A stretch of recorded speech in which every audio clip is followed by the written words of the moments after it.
Preface. The Basic Life Support Patient Care Standards. The Standards is the Ministry of Health (MOH) standard by which paramedics shall provide the minimum mandatory level of patient care in Ontario. When providing patient care as per the standards, a paramedic shall ensure that the patient simultaneously receives care in accordance with the Advanced Life Support Patient Care Standards, ALSPCS. Introduction. In creating the standards, an assessment-based approach was utilized, e.g. a standard was developed for assessment and management of shortness of breath, rather than for asthma. The standards is composed of a number of sections, divided based on category, e.g. medical standards, trauma standards, etc. Respective sections contain various discrete standards. The majority of standards begin with a foreword that states, "The paramedic shall." These standards then itemize differing actions, each of which is intended to be read while considering the standards foreword. It is expected that the paramedic perform all listed actions in a standard unless otherwise stated. The standards is applicable at all times when a paramedic is on duty. Additionally, a paramedic will follow any required applicable acts, e.g. Personal Health Information Protection Act, 2004, Ontario Regulations, or standards while off-duty, including the standards as applicable. It is understood that the standards will apply to all calls for service. A patient will be present. A paramedic will have a partner, unless on scene alone in a first response situation, e.g. emergency response vehicle. A paramedic will have fully operational patient care equipment as per the provincial equipment standards for Ontario Ambulance Services. Basic Life Support Patient Care Standards. Version 3.4 Preamble. 1. Emergency Health Regulatory and Accountability Branch. Ontario Ministry of Health.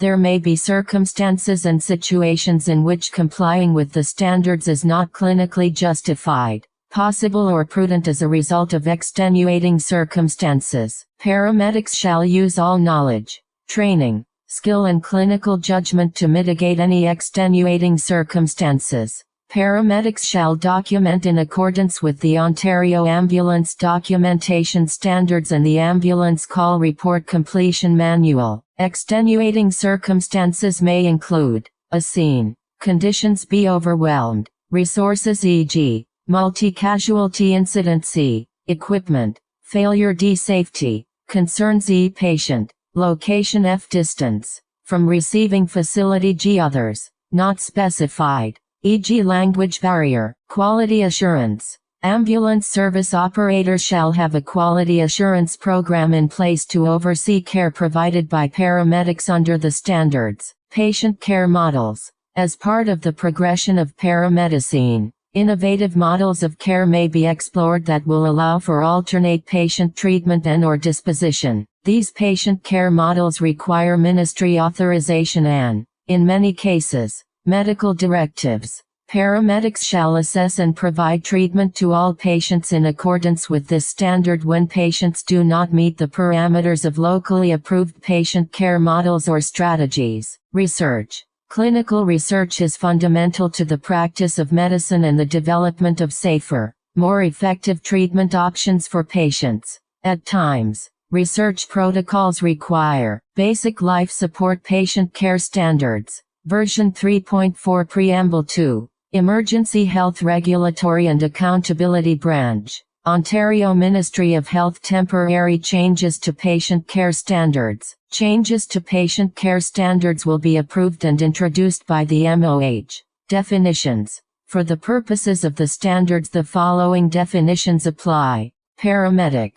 Paramedic has the same definition as set out in the Ambulance Act, Ontario, and for the purposes of the standards includes an emergency medical attendant as defined under the Ambulance Act, Ontario, and Regulation 257/0, as may be amended from time to time. Patient. Patient refers to an individual for whom a request for ambulance service was made and who a paramedic has made contact with for the purpose of assessment, patient care and/or transport. Regardless of whether or not an assessment is conducted, patient care is provided, or the patient is transported by ambulance. Patient priority system. Patient priority system means a bypass agreement implemented into an ambulance operator's deployment plan according to MO Central Ambulance Communications Center Ambulance Communication Service, CACC Acts, Policies, Guideline.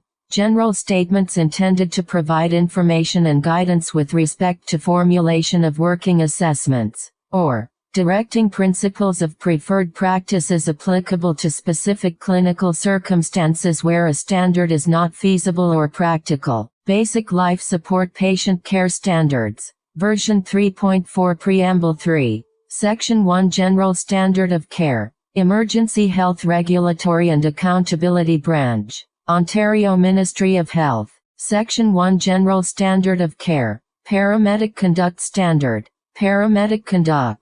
The paramedic shall 1. Conserve life, alleviate pain and suffering, and promote health.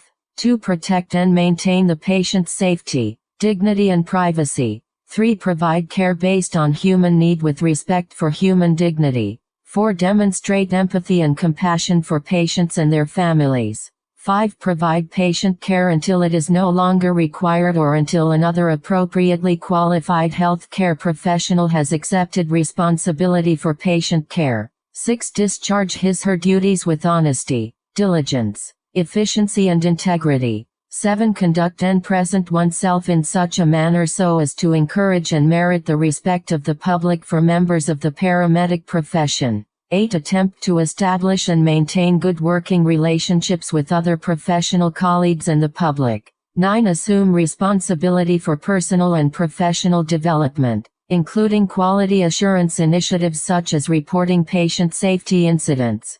10. Maintain familiarity with current applicable legislation and practice, and strive to work to the fullest extent of his/her competencies. And 11. Report any incompetent, illegal or unethical conduct by colleagues or other health care professionals to the ambulance service operator and/or base hospital. Basic Life Support Patient Care Standards, version 3.4 Section 1 General Standard of Care. 7. Emergency Health Regulatory and Accountability Branch, Ontario Ministry of Health.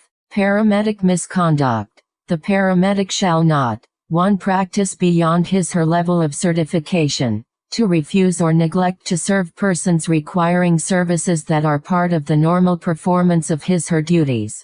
3. Falsify documentation of any kind. 4. Misrepresent qualifications or credentials. 5. Threaten or use violent behavior. 6. Take or possess drugs from the ambulance service without authorization. 7. Disclose confidential information to anyone, unless required or permitted by law. Confidential information includes a. Identifying information about an individual, b. Personal health information, as defined in the FIPA, such as a medical record or the name and address of a patient, whether in oral or recorded form, e.g. written, printed, or in electronic form, and c. Information obtained through one's position as a paramedic which is not available to the public in general. Guideline. If a paramedic is unsure as to whether confidential information may be disclosed, the paramedic shall refrain from disclosing the confidential information, and shall consult with his or her ambulance service operator for direction. 8. 9. Have any form of inappropriate sexual contact, relations or impropriety with a patient, or engage in any other conduct unbecoming of a paramedic. Basic Life Support Patient Care Standards, version 3.4 Section 1 General Standard of Care. 8. Emergency Health Regulatory and Accountability Branch, Ontario Ministry of Health.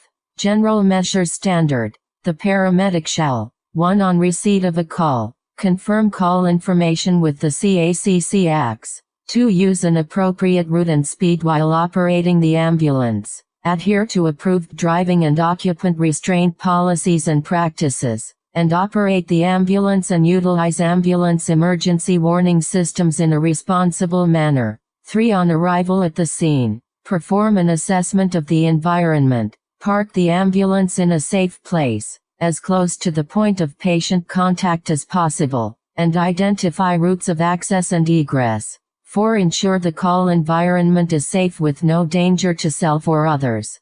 5. If danger exists, or there is uncertainty regarding personal and/or patient safety, request assistance from Allied Emergency Services and maintain communication with CACCX. 6. Bring to the point of initial patient contact all equipment required to establish baseline vital signs and perform defibrillation. 7. Use call and scene information to determine any additional equipment likely to be required to manage the call, and bring to point of initial patient contact. 8. If there is more than one patient and/or additional resources or assistance is required, make requests to CACCX. 9. Utilize personal protective equipment according to the patient care and transportation standards, and take appropriate safety measures.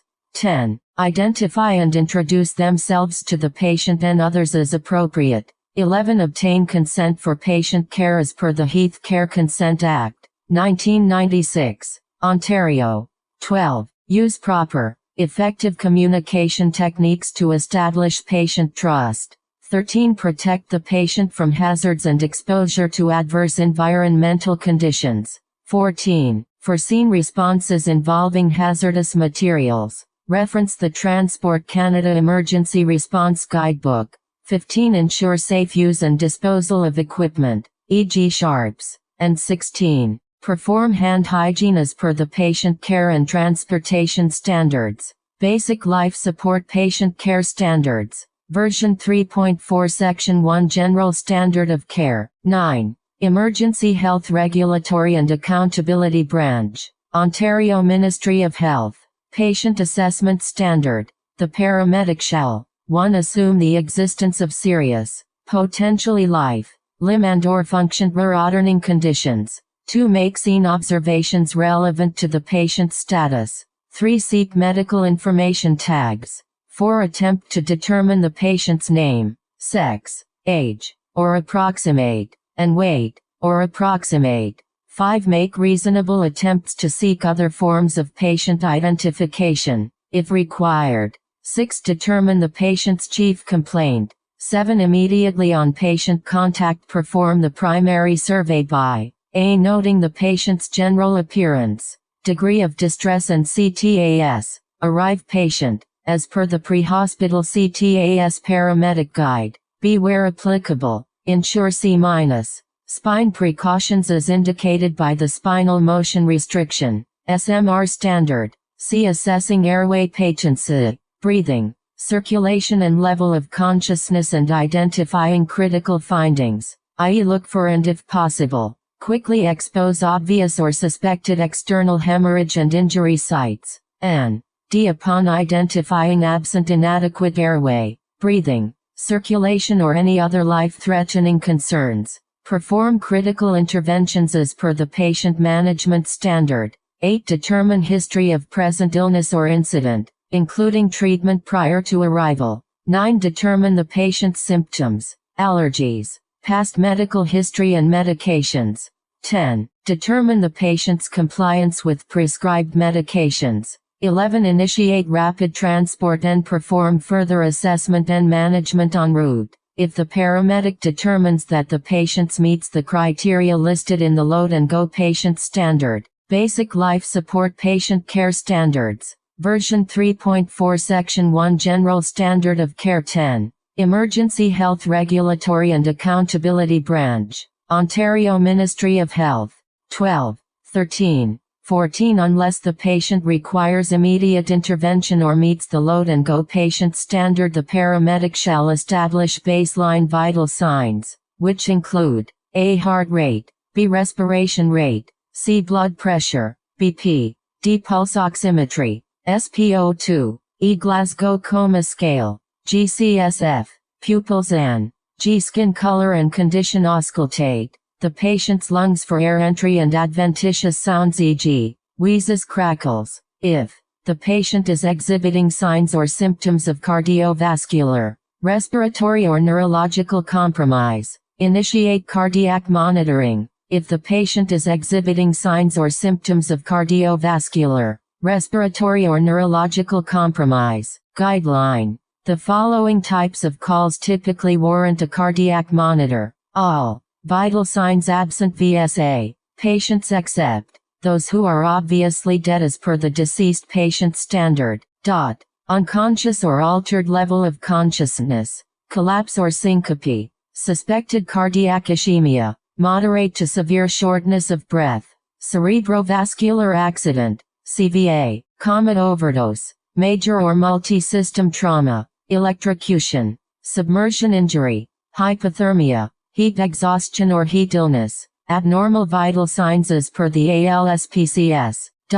If requested by sending facility staff. For interfacility transfers 15. 16. Perform a secondary survey, as required by patient status or the standards. Obtain a second set of vital signs. Basic life support patient care standards. Version 3.4 Section 1 General Standard of Care 11. Emergency Health Regulatory and Accountability Branch. Ontario Ministry of Health. 17, 18, 19, 20. If the patient is suspected to be febrile or experiencing hyperthermia, obtain the patient's temperature. Formulate a working assessment after the primary and secondary survey. If at any time during a call the paramedic provides a critical intervention, or series of interventions, or a change in patient status occurs, at a minimum reassess the patient's airway patency, breathing, circulation, level of consciousness,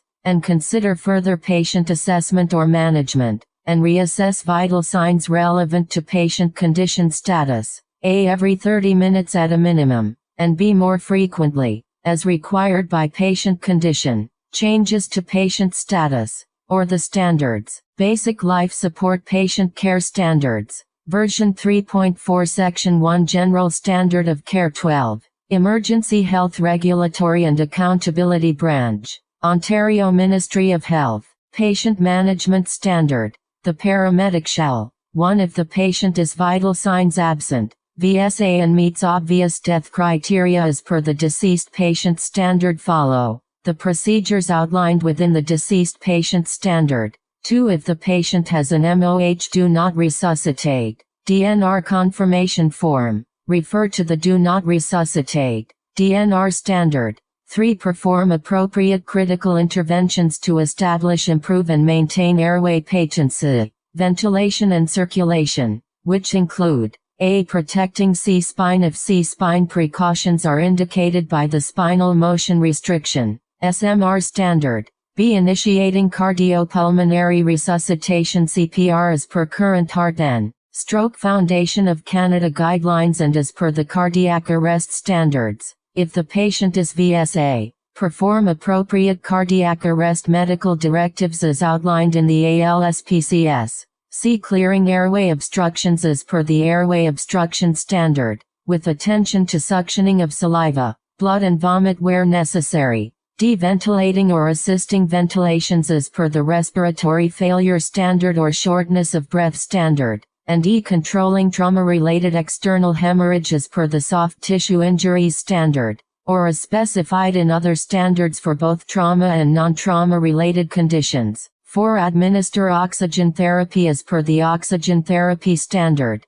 5. Initiate management of other life, limb and/or function-threatening conditions as outlined in other sections of the standards and the ALSPCS. Basic Life Support Patient Care Standards. Version 3.4 Section 1 General Standard of Care 13. Emergency Health Regulatory and Accountability Branch. Ontario Ministry of Health. 6, 7, 8, 9, 10. Position or reposition the patient in order to support, protect, improve and/or promote A. C-spine alignment, B. Airway patency, C. Breathing, D. Venous return and perfusion, E. Extremity injury, and F. Patient comfort. If the patient is stable, initiate management on scene for non-critical conditions as outlined in other sections of the standards. Continually monitor the patient and provide assessment and management as required by the standards. Give the patient nothing by mouth unless indicated by the standards or ALSPCS,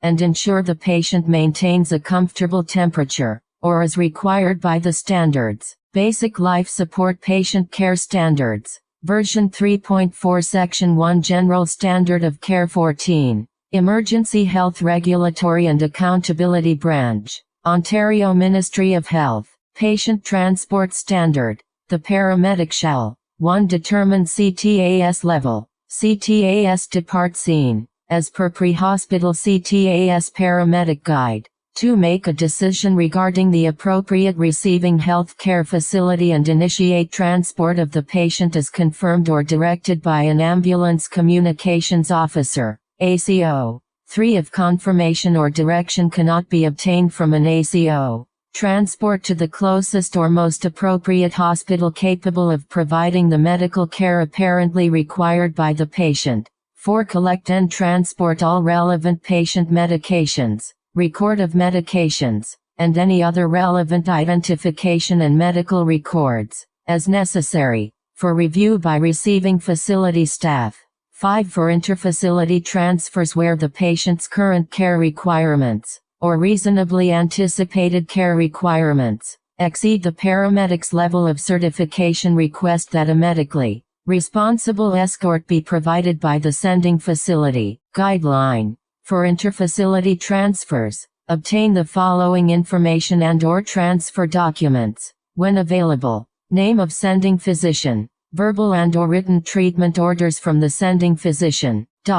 Transfer paper, e.g. case summary, lab work, x-rays, list of personal effects accompanying the patient, etc. Name, of facility staff and list of equipment accompanying the patient.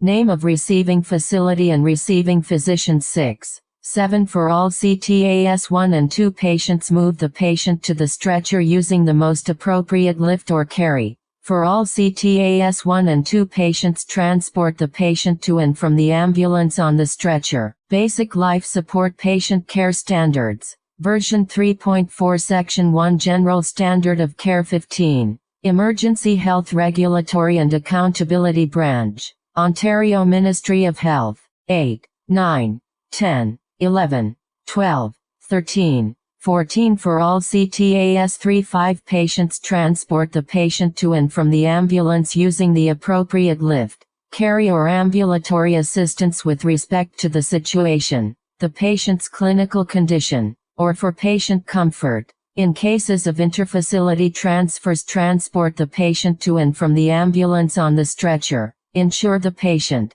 stretcher, equipment, and all occupants are secured inside the ambulance. Attend to the patient at all times. Provide support to an escort or team in the patient compartment. In the event the patient is under the care of a medical escort or a transfer team, if the patient deteriorates during transport, and survival to the directed receiving facility is questionable, transport the patient to the closest or most appropriate hospital capable of providing the medical care apparently required by the patient. Immediately notify CACCX of any destination change, and notify or ask CACCX to notify the new receiving facility, and maintain temperature and lighting conditions which are comfortable for the patient in the patient compartment, unless otherwise required by the standards. Basic Life Support Patient Care Standards. Version 3.4 Section 1 General Standard of Care 16. Emergency Health Regulatory and Accountability Branch, Ontario Ministry of Health. Patient Refusal Emergency Treatment Standard. Patient with Capacity Refusal 1. Where a patient requires care and/or transport to a health care facility and the patient or substitute decision maker, SDM, refuses such treatment and/or transport, the paramedic shall a. Make reasonable efforts to inform the patient or SDM that treatment and/or transport are recommended and explain the possible consequences of such refusal. B. Confirm that the patient or SDM has capacity utilizing the aid to capacity assessment as per the Ambulance Call Report Completion Manual. C. Advise the patient or SDM to call 911 again if further concerns arise. And D. Obtain signatures and complete additional documentation requirements as per the Ontario Documentation Standards and the Ambulance Call Report Completion Manual. Note: the patient or SDM can refuse to sign the refusal of service section of the ambulance call report, as there is no obligation on the patient or SDM to sign the ambulance call report. Should this occur, the paramedic shall document the patient's or SDMS refusal and reason for failing to provide a signature. Basic Life Support Patient Care Standards. Version 3.4 Section 1 General Standard of Care. 17. Emergency Health Regulatory and Accountability Branch. Ontario Ministry of Health. Emergency treatment and transport of an incapable patient without consent. 1. 2. Emergency treatment and transport of a capable patient without consent. The paramedic shall carry out emergency treatment and transport if a. the patient is apparently experiencing severe suffering or is at risk, if the treatment is not administered promptly, of sustaining serious bodily harm. B. The communication required in order for the patient to give or refuse consent cannot take place because of a language barrier or because the patient has a disability that prevents the communication from taking place. C. Steps that are reasonable in the circumstances have been taken to find a practical means of enabling the communication to take place, but no such means has been found. D. The delay required to find a practical means of enabling the communication to take place will prolong the suffering that the patient is apparently experiencing or will put the person at risk of sustaining serious bodily harm. And E. There is no reason to believe that the patient does not want the treatment. The paramedic shall document the circumstances that led to the decision in paragraph 1 above. 1. 2. The paramedic shall carry out emergency treatment and transport if a. the patient does not have capacity, b. the patient is apparently experiencing severe suffering or is at risk, if the treatment is not administered promptly, of sustaining serious bodily harm, and c. the delay required to obtain a consent or refusal on the patient's behalf will prolong the suffering that the patient is apparently experiencing or will put the patient at risk of sustaining serious bodily harm. The paramedic shall document the circumstances that led to the decision in paragraph 1 above. Basic Life Support Patient Care Standard.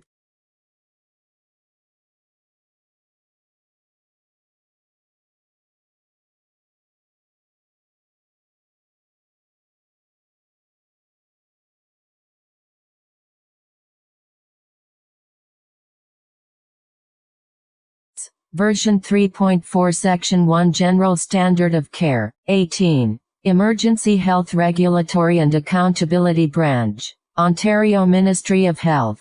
Reporting of patient care to receiving facility standard. The paramedic shall 1. Transmit a report while en route to the receiving facility for all CTAS-1 and CTAS-2 patients, which includes a. unit number identification, b. patient age, C. patient sex, D. CTAS level, E. chief complaint, F. pertinent history, G. pertinent assessment findings, H. pertinent management and response to management, I. abnormal vital signs, and J. estimated time of arrival. 2. Confirm that the receiving facility or ACO has acknowledged the report, and 3. Provide additional reports if the patient's CTAS changes to a higher acuity. Basic Life Support Patient Care Standards. Version 3.4 Section 1 General Standard of Care. 19. Emergency Health Regulatory and Accountability Branch. Ontario Ministry of Health.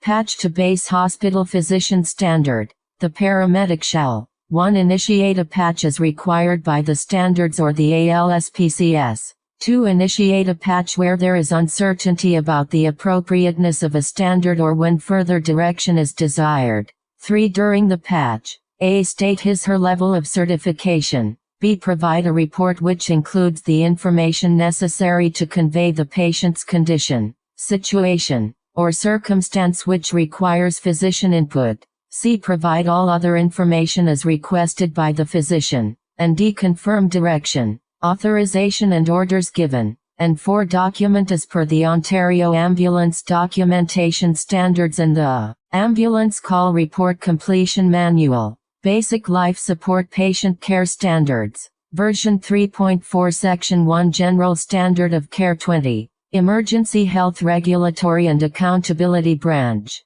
Ontario Ministry of Health. Regulated Health Professionals Standard. In situations involving a patient under the care of a regulated health professional, the paramedic shall guideline. Recall paragraph 8 of Paramedic Conduct under the Paramedic Conduct Standard. Accordingly, paramedics and regulated health professionals should work cooperatively in making decisions and providing quality patient care. 1, 2, 3, 4, 5. Recognize the training and qualifications of the regulated health professional, e.g. physician, nurse, midwife, respiratory therapist. Determine the nature of the request for ambulance services. Obtain confirmation, may be verbal, that the regulated health professional is a registered member of his/her college within Ontario, and that the patient is under his/her care. Upon request, assist the regulated health professional with patient care only to the level in which the paramedic is authorized,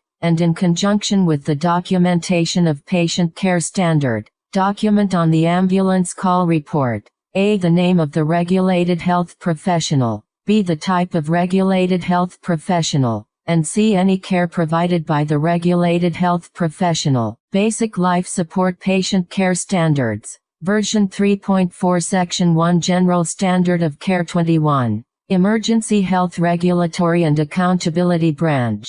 Ontario Ministry of Health. Transfer of Care. TOC Standard. Upon arrival at the receiving facility, the paramedic shall 1. Liaise with receiving facility staff to determine the patient's destination within the receiving facility. 2. Attend to the patient while awaiting receiving facility staff acceptance of the patient. 3. Provide a verbal report to receiving facility staff, to include A. Patient name, B. Patient age, C. Patient sex, D. CTAS. Arrive destination as per the pre-hospital CTAS paramedic guide. E. Chief complaint. F. A concise history of the patient's current problem. S. And relevant past medical history. G. Pertinent assessment findings. H. Pertinent management performed and responses to management. I. Vital signs. And J. The reason for transfer. For inter-facility transfers. 4. Provide a copy of any clinically relevant associated biometric data collected.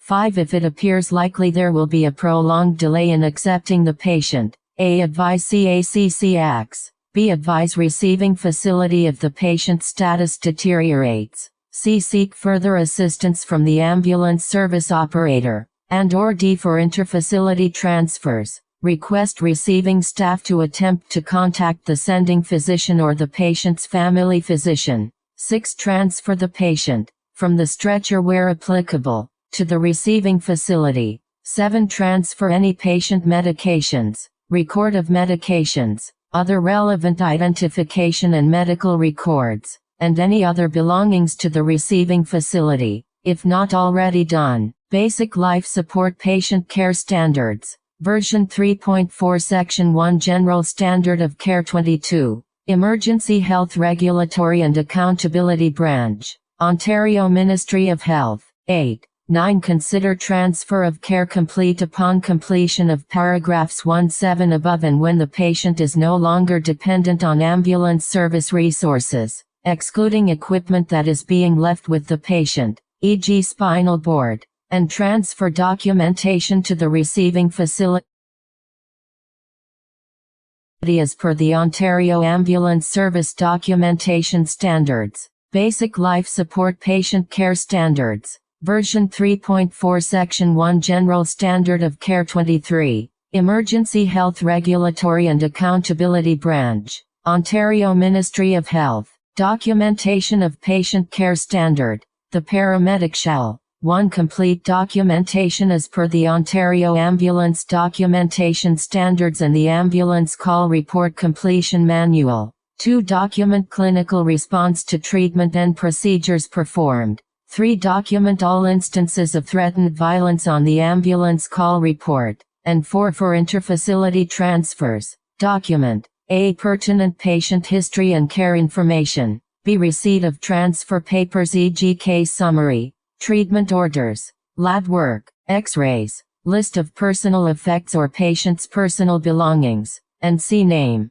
S. of escort. transport team members and list of equipment accompanying the patient, where applicable. Basic Life Support Patient Care Standards. Version 3.4 Section 1 General Standard of Care 24. Emergency Health Regulatory and Accountability Branch. Ontario Ministry of Health. Patient Care Equipment Use Standard. The paramedic shall 1. Utilize all equipment in the manner in which trained by his/her ambulance service operator and base hospital, and as per manufacturer specifications. And 2. Notify the ambulance service operator of identified equipment problems. Basic Life Support Patient Care Standards. Version 3.4 Section 1 General Standard of Care 25. Emergency Health Regulatory and Accountability Branch. Ontario Ministry of Health. Oxygen Therapy Standard. General Directive.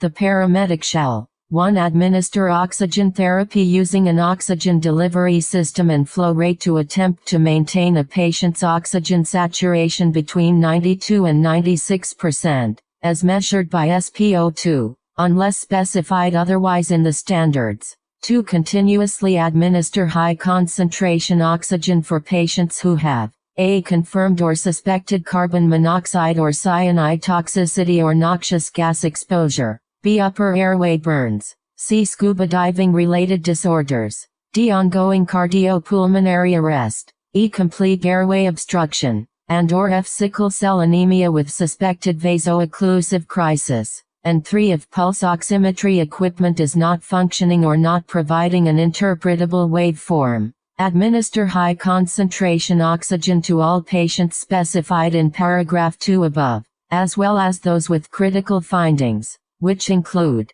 A. Age-specific hypotension, B. Respiratory distress, C. Cyanosis, ashen color, pallor, D. Altered level of consciousness, and/or E. Abnormal pregnancy or labor. Basic Life Support Patient Care Standards. Version 3.4 Section 1 General Standard of Care 26. Emergency Health Regulatory and Accountability Branch. Ontario Ministry of Health. Oxygen therapy and COPD. If a patient with chronic obstructive pulmonary disease, COPD, has increased dyspnea, a decreased level of consciousness, an altered mental status, and/or has suffered major trauma, the paramedic shall 1. Titrate oxygen administration to achieve an oxygen saturation between 88 and 92%. If pulse oximetry equipment is not functioning, administer oxygen by nasal cannula with oxygen flow at 2 liters per minute above the patient's home oxygen levels,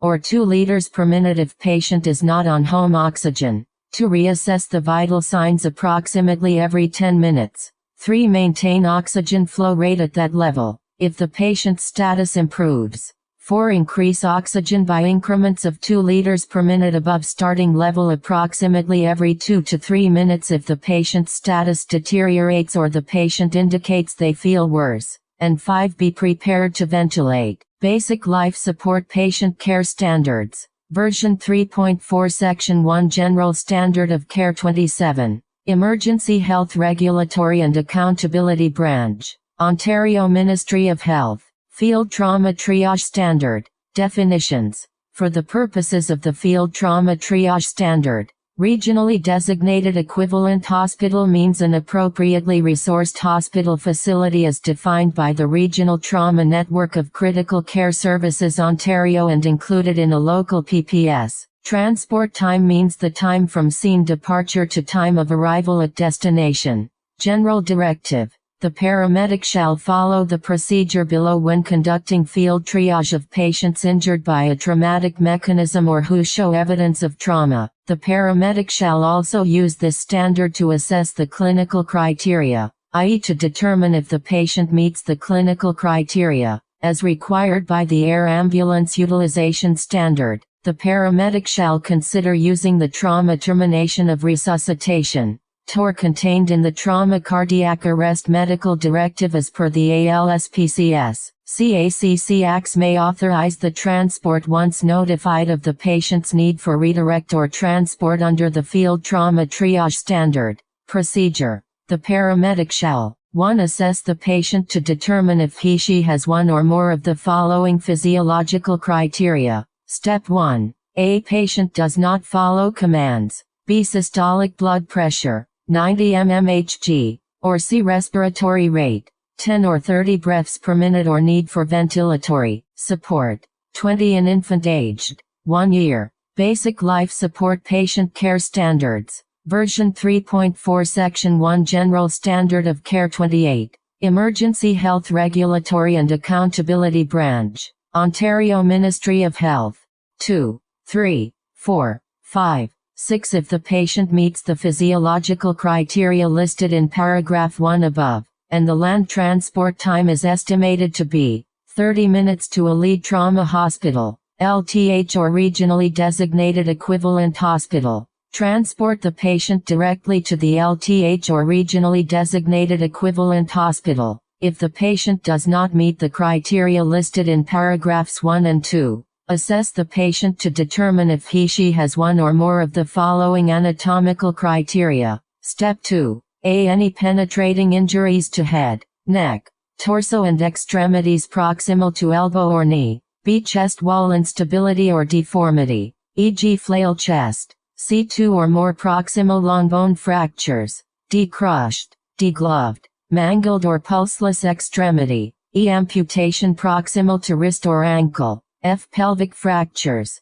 G. Open or depressed skull fracture, or H. Paralysis. If the patient meets the anatomical criteria listed in paragraph 3 above and the land transport time is estimated to be 30 minutes to the LTH or regionally designated equivalent hospital, transport the patient directly to the LTH or regionally designated equivalent hospital. If unable to secure the patient's airway or survival to the LTH or regionally designated equivalent hospital is unlikely, transport the patient to the closest emergency department despite paragraphs 2 and 4 above. Despite paragraph 5 above, transport the patient directly to an LTH or regionally designated equivalent hospital if the patient has a penetrating trauma to the torso or head/neck, and meets all of the following. A. Vital signs absent yet not subject to TOR described in the general directive above, and B. Land transport to the LTH or regionally designated equivalent hospital is estimated to be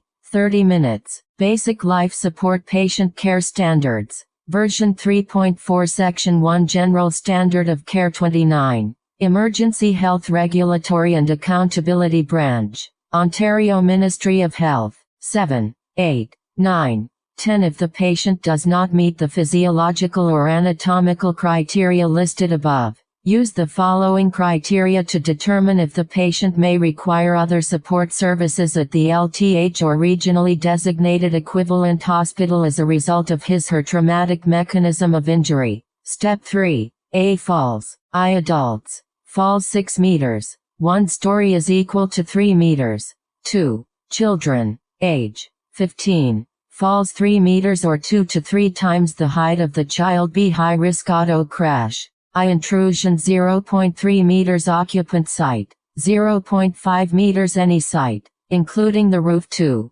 Ejection, partial or complete, from automobile. 3. Death in the same passenger compartment. I. Vehicle telemetry data consistent with high-risk injury, if available. C. Pedestrian or bicyclist thrown, run over or struck with significant impact.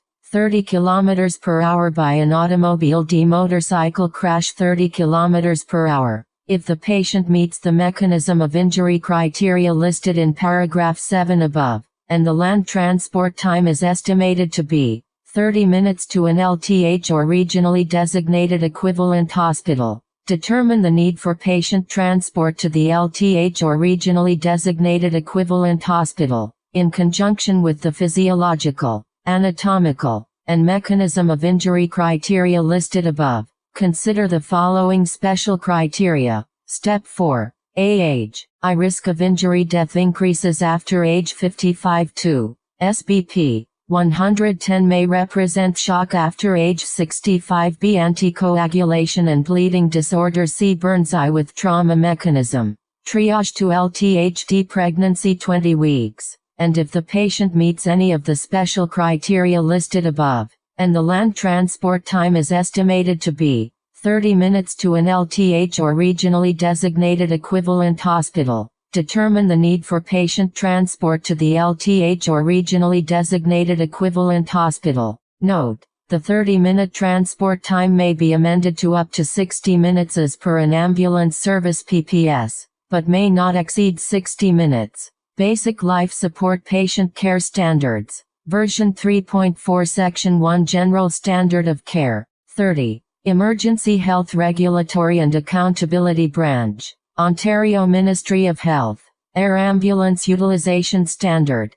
General Directive. Requests for an on-scene air ambulance response should meet at least one of the bulleted operational criteria plus one of the clinical criteria, e.g. known clinical criteria is listed in the Field Trauma Triage Standard or from the bulleted list of medical or obstetrical criteria listed below. Procedure. The paramedic shall 1. Assess the scene response to meet one or more of the following operational criteria. A. The land ambulance is estimated to require more than 30 minutes to reach the scene and the air ambulance can reach the scene quicker. B. The land ambulance is estimated to require more than 30 minutes to travel from the scene to the closest appropriate hospital and the air ambulance helicopter can reach the scene and transport the patient to the closest appropriate hospital quicker than the land ambulance. C. The estimated response for both land and air is estimated to be greater than 30 minutes, but approximately equal, and the patient needs care which cannot be provided by the responding land ambulance. D. There are multiple patients who meet the clinical criteria and the local land ambulance resources are already being fully utilized. 2. If the scene response meets the requirements of paragraph 1 above, assess the patient to determine if he/she meets one or more of the following clinical criteria. A. Patients meeting the criteria listed in the Field Trauma Triage Standard. B. Patients meeting one or more of the following I. Medical. 1. Shock, especially hypotension with altered mentation, e.g. suspected aortic aneurysm rupture, massive gastrointestinal bleed, severe sepsis, anaphylaxis, cardiogenic shock, etc. Basic Life Support Patient Care Standards. Version 3.4 Section 1 General Standard of Care. 31. Emergency Health Regulatory and Accountability Branch. Ontario Ministry of Health. 3. 4. 2. Acute stroke with a clearly determined time of onset or last known to be normal. 6.0 hours. 3. Altered level of consciousness. GCS 10. 4. Acute respiratory failure or distress. 5. Suspected STEMI or potentially lethal dysrhythmia. 6. Resuscitation from respiratory or cardiac arrest. 7. Status epilepticus. 8. Unstable airway or partial airway obstruction. Obstetrical. 1. Active labor with abnormal presentation, i.e. shoulder breach or limb.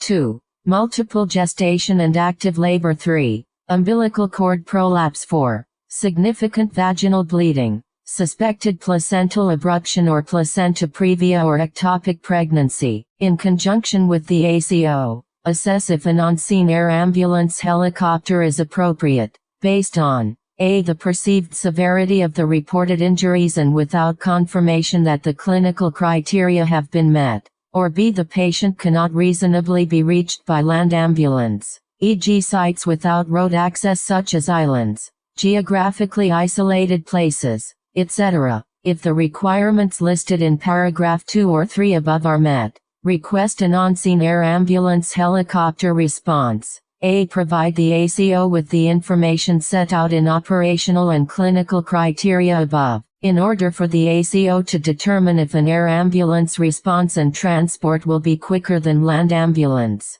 The paramedic will provide the ACO with the estimated time to prepare the patient for transport. Identify separately any time required for patient extrication. Provide the estimated land ambulance driving time to the closest appropriate hospital and any additional information as required. B. The paramedics shall not delay patient transport by waiting for the air ambulance helicopter, unless the air ambulance helicopter can be seen on its final approach to the scene. If the air ambulance helicopter is en route but not on final approach to the scene, and the land paramedics have the patient in his/her ambulance, Then the land ambulance will proceed to the closest local hospital with an emergency department. The air ambulance helicopter will proceed to that local hospital and, if appropriate, assist hospital personnel prepare the patient for rapid evacuation. 2. Basic Life Support Patient Care Standards.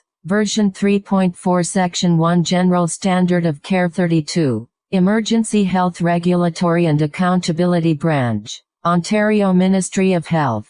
5C. While en route to the local hospital, paramedics may rendezvous with the air ambulance helicopter if the air ambulance helicopter is able to land along the direct route of the land ambulance. And 2. It would result in a significant reduction in transport time to the most appropriate hospital if the call's circumstances and patient's failed to meet the criteria set out in this standard, and an air ambulance helicopter is known to be responding based on the merits of the initial request for ambulance service. Contact the CACCX and advise that an on-scene air ambulance helicopter response is not required and why it is not required. Guideline. Air ambulance helicopter landing site safety and coordination. Upon confirmation that the air ambulance helicopter is responding, the paramedic shall follow the guidelines set out by the Orange Aviation Safety Department, which can be found on Orange's aircraft safety website at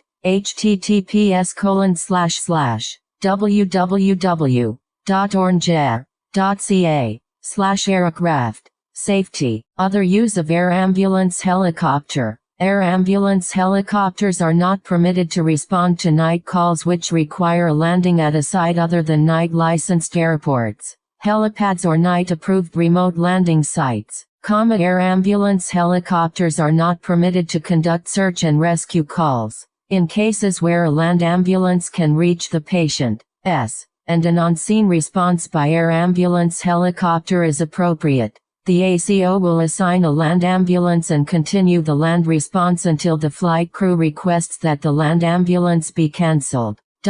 In cases where a land ambulance arrives on scene prior to the air ambulance helicopter, paramedics shall inform the CACCX as clinical events occur. Basic Life Support Patient Care Standards. Version 3.4 Section 1 General Standard of Care 33. Emergency Health Regulatory and Accountability Branch. Ontario Ministry of Health. Spinal Motion Restriction. SMR Standard. The paramedic shall 1. Consider spinal motion restriction. SMR for any patient with a potential spine or spinal cord injury based on mechanism of injury such as a. Any trauma associated with complaints of neck or back pain. B. Sports accidents, impaction, falls. C. Diving incidents and submersion injuries. D. Explosions, other types of forceful acceleration-deceleration injuries. E. Falls, e.g. stairs. F. Pedestrian struck.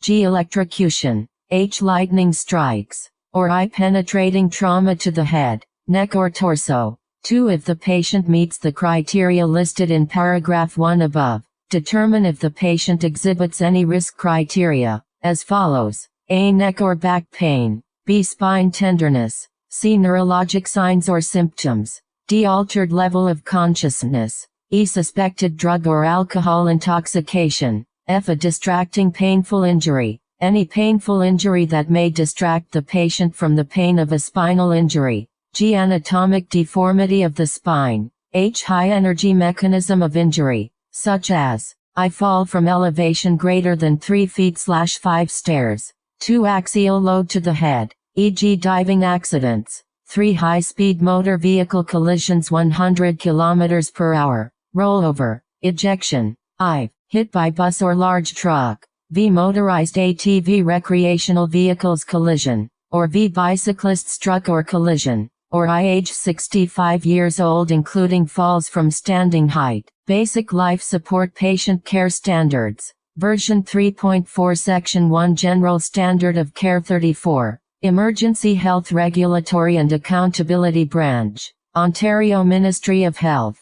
3. 4. If the patient meets the criteria of paragraph 1 above, but does not meet the criteria of paragraph 2 above, not apply SMR, subject to paragraph 6 below. If the patient meets the requirements of paragraph 2 above, apply SMR using a cervical collar only. Attempt to minimize spinal movement, and secure the patient to the stretcher with stretcher straps. See guideline below. Note: spinal boards or adjustable breakaway stretchers may still be indicated for use to minimize spinal movement during extrication. 5. 6. If the patient has penetrating trauma to the head, neck or torso, determine if the patient exhibits all of the following. A. No spine tenderness. B. No neurologic signs or symptoms. C. No altered level of consciousness. D. No evidence of drug or alcohol intoxication. E. No distracting painful injury. And F. No anatomic deformity of the spine.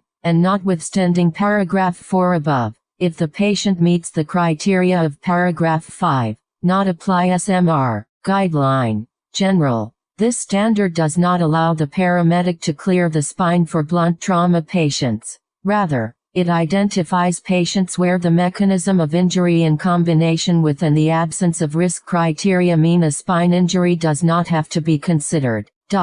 Using SMR does not mean the paramedic has cleared the spine for blunt trauma patients. The paramedic must at all times manage the patient to minimize spinal movement. In conjunction with the documentation of patient care standard, when possible, document the neurologic status before and after SMR on the ambulance call report. Basic Life Support Patient Care Standards. Version 3.4 Section 1 General Standard of Care 35.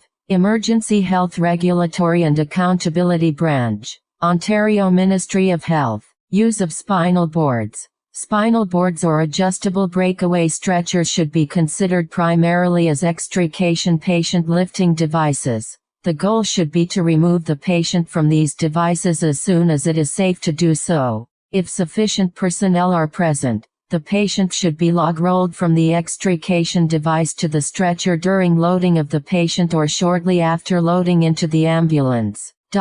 Spinal boards or adjustable breakaway stretchers may remain in place if the paramedic deems it safe or more comfortable for the patient in consideration of short transport times, 30 minutes. Recall that patients with suspected pelvic fracture should be secured on a spinal board or adjustable breakaway stretcher as per the blunt penetrating injury standard. Patient extrication and transport. Patient with SMR may be placed in a semi-sitting or supine position, according to patient comfort clinical condition. If patient is unresponsive uncooperative, apply manual C-spine immobilization until appropriate SMR has been applied. Cervical collar should be placed on the patient prior to movement, if possible. Patients involved in an MVC, who remain in a vehicle with isolated neck or back pain and no neurologic signs or symptoms indications of major trauma may be allowed to self-extricate using a stand, turn and pivot onto the stretcher. The paramedic should coach the patient to maintain neutral spinal alignment. Patients who have had a spinal board or adjustable breakaway stretcher applied by a first responder prior to the paramedic's arrival should still be assessed for SMR as per the standard. Unless otherwise required, SMR may be modified to meet this standard. Patients with SMR undergoing interfacility transfers may have SMR modified as per the standard in consultation with the sending physician. This may involve removal of a spinal board. Basic Life Support Patient Care Standards. Version 3.4 Section 1 General Standard of Care 36. Emergency Health Regulatory and Accountability Branch.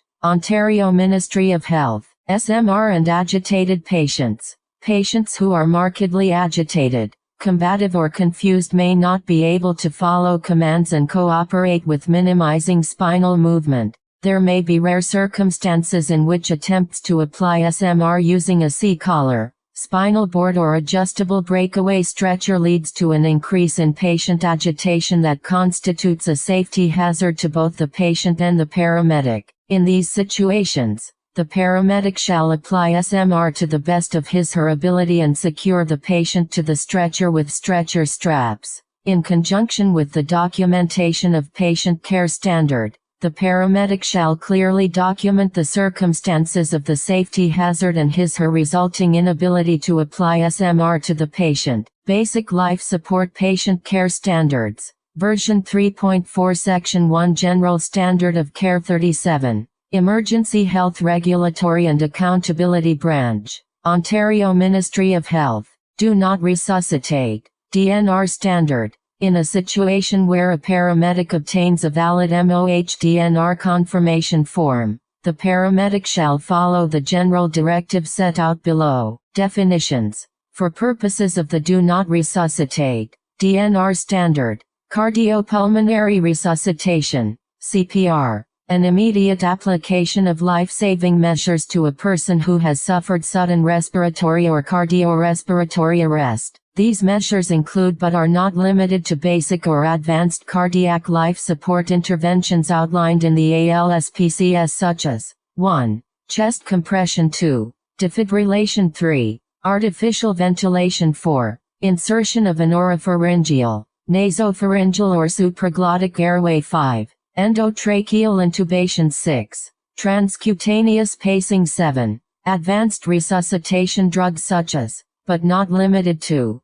vasopressors, antiarrhythmic agents and opioid antagonists. Do not resuscitate means that the paramedic, in accordance with his/her level of certification, will not initiate any of the interventions listed in the definition of CPR above. Treatment. Any action or service that is provided for a therapeutic, preventive, palliative, diagnostic, cosmetic or other health-related purpose, and includes a course of treatment or plan of treatment. Valid MOH-DNR confirmation form. A DNR confirmation form with pre-printed serial number that has been completed, in full, with the following information. Basic Life Support Patient Care Standards. Version 3.4 Section 1 General Standard of Care 38. Emergency Health Regulatory and Accountability Branch. Ontario Ministry of Health. 1. The name of the patient, including both surname and first name,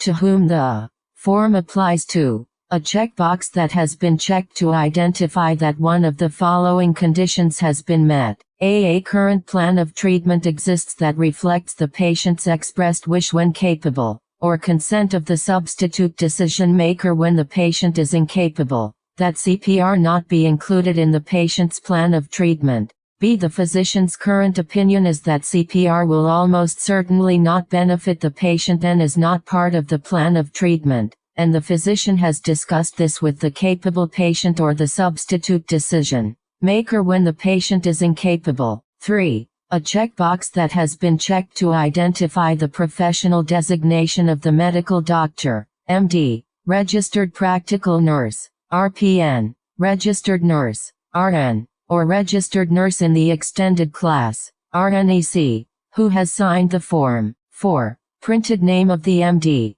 RPN, RN, or RNEC signing the form. 5. A signature by the appropriate MD, RPN, RN, or RNEC. 6. The date that the form was signed, which must be the same as or precede the date of request for ambulance service. A valid DNR confirmation form may be a fully completed original, or a copy of a fully completed original. Basic Life Support Patient Care Standards. Version 3.4 Section 1 General Standard of Care. 39. Emergency Health Regulatory and Accountability Branch. Ontario Ministry of Health.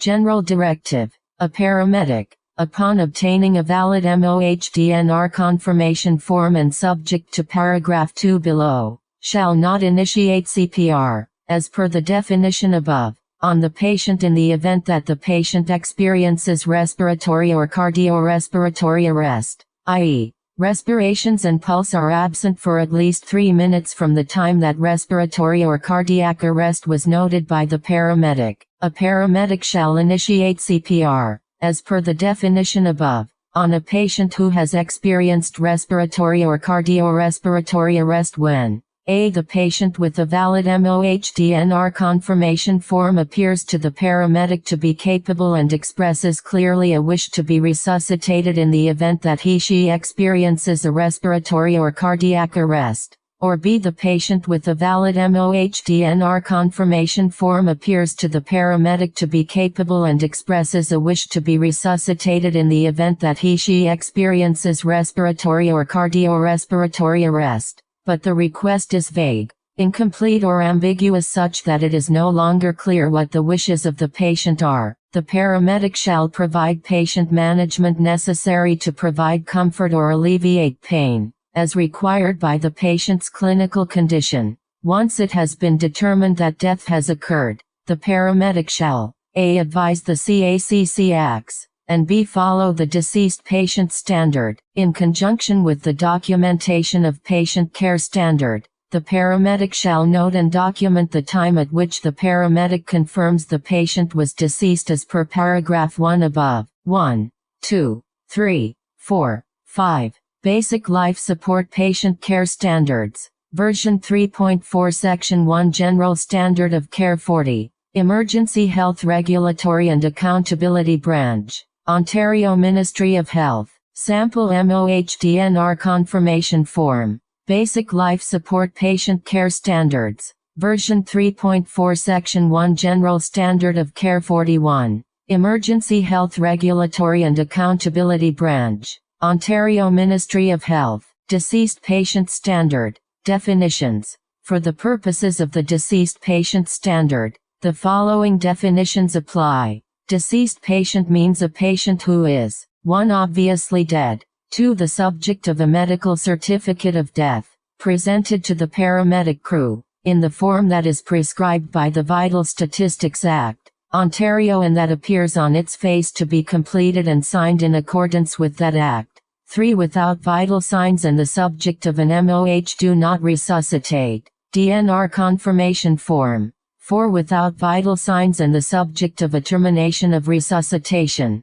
TOR. Order given by a base hospital physician, or 5. Without vital signs and the subject of a withhold resuscitation order given by a base hospital physician. Expected death means a death that was imminently anticipated, generally as a result of a progressive end-stage terminal illness. Obviously dead means death has occurred if gross signs of death are obvious, including by reason of 1. Decapitation, transection, visible decomposition, putrefaction, or 2. Absence of vital signs and A grossly charred body, B. An open head or torso wound with gross outpouring of cranial or visceral contents, C. Gross rigor mortis, i.e. limbs and or body stiff, posturing of limbs or body, or D. Dependent lividity, i.e. fixed, non-blanching purple or black discoloration of skin in dependent area of body. Basic Life Support Patient Care Standards. Version 3.4 Section 1 General Standard of Care 42.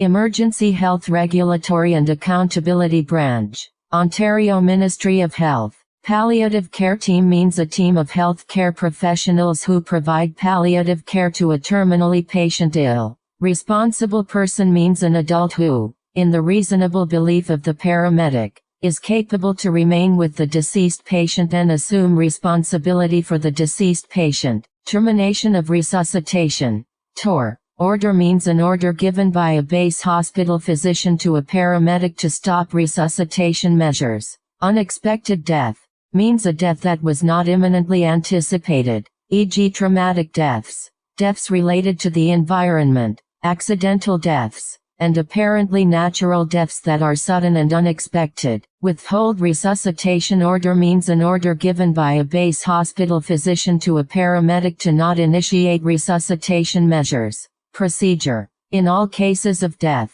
the paramedic shall 1. Confirm the patient is deceased as per the definitions above.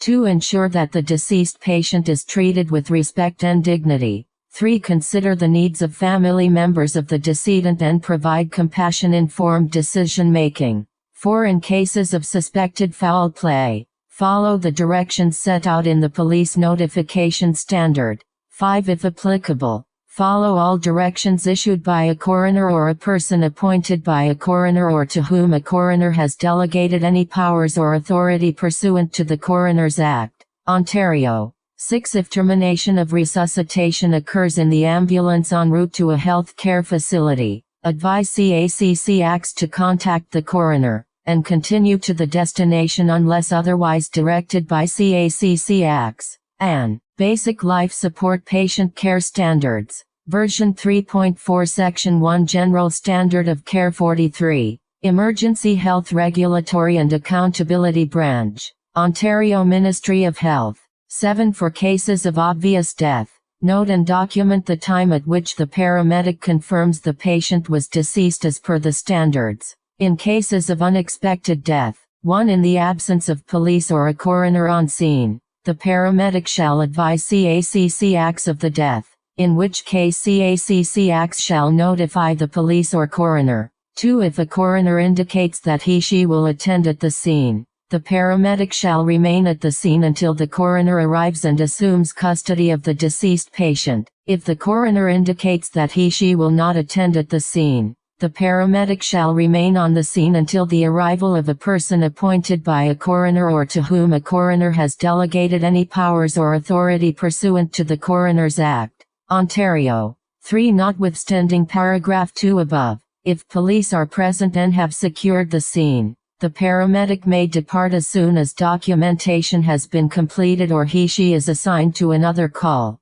And 4 Where at any time the paramedic has not received any further direction from CACC Acts, the paramedic shall request that CACC Acts seek direction from the coroner concerning his/her responsibilities, including whether he/she may leave the scene. Guideline. Although a death may be viewed as unexpected from the perspective of the person reporting the death, paramedic, family members, this does not necessarily imply that the death requires investigation by a coroner under the Coroner's Act. Ontario. Basic Life Support Patient Care Standards. Version 3.4 Section 1 General Standard of Care 44. Emergency Health Regulatory and Accountability Branch. Ontario Ministry of Health. In cases of expected death, 1 The paramedic shall advise CACC Acts of the death. 2 The paramedic shall make a request of a responsible person, if one is present, to notify the primary care practitioner or a member of the palliative care team, if any, of the patient and request his/her attendance at the scene. 3 If the responsible person is unable to provide the notice in paragraph 2 above, the paramedic shall advise CACC Acts of the death, in which case CACC Acts shall attempt to notify the primary care practitioner or member of the palliative care team, if any, of the deceased patient, and request his/her attendance at the scene. 4 If the deceased patient's primary care practitioner or palliative care team member is contacted and indicates that he/she will attend at the scene, then the paramedic shall remain at the scene until his/her arrival. 5 Notwithstanding paragraph 4 above, if there is a responsible person present, and the paramedics reasonably believe that the responsible person will remain until the primary care practitioner or palliative care team arrives,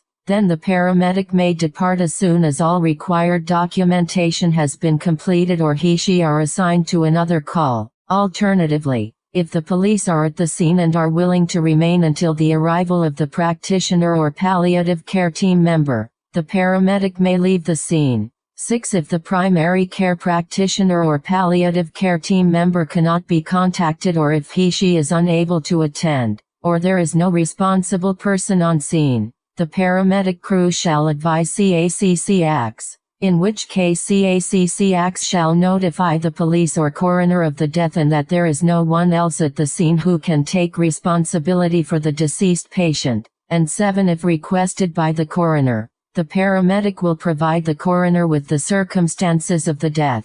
The paramedic will either be released from the scene or instructed to remain with the deceased patient until the coroner or a person appointed by a coroner or to whom a coroner has delegated any powers or authority pursuant to the Coroner's Act. Ontario or a responsible person can attend the scene and assume responsibility for the deceased patient. Basic Life Support Patient Care Standards. Version 3.4 Section 1 General Standard of Care 45. Emergency Health Regulatory and Accountability Branch. Ontario Ministry of Health. General Pediatric Standard. In situations involving a pediatric patient, the paramedic shall 1. During the primary survey, Be aware of problems arising due to pediatric anatomy and physiology. 2. Be aware that respiratory arrest is the primary cause of pediatric cardiac arrest. 3. Recognize normal vital signs as per the ALS-PCS guideline.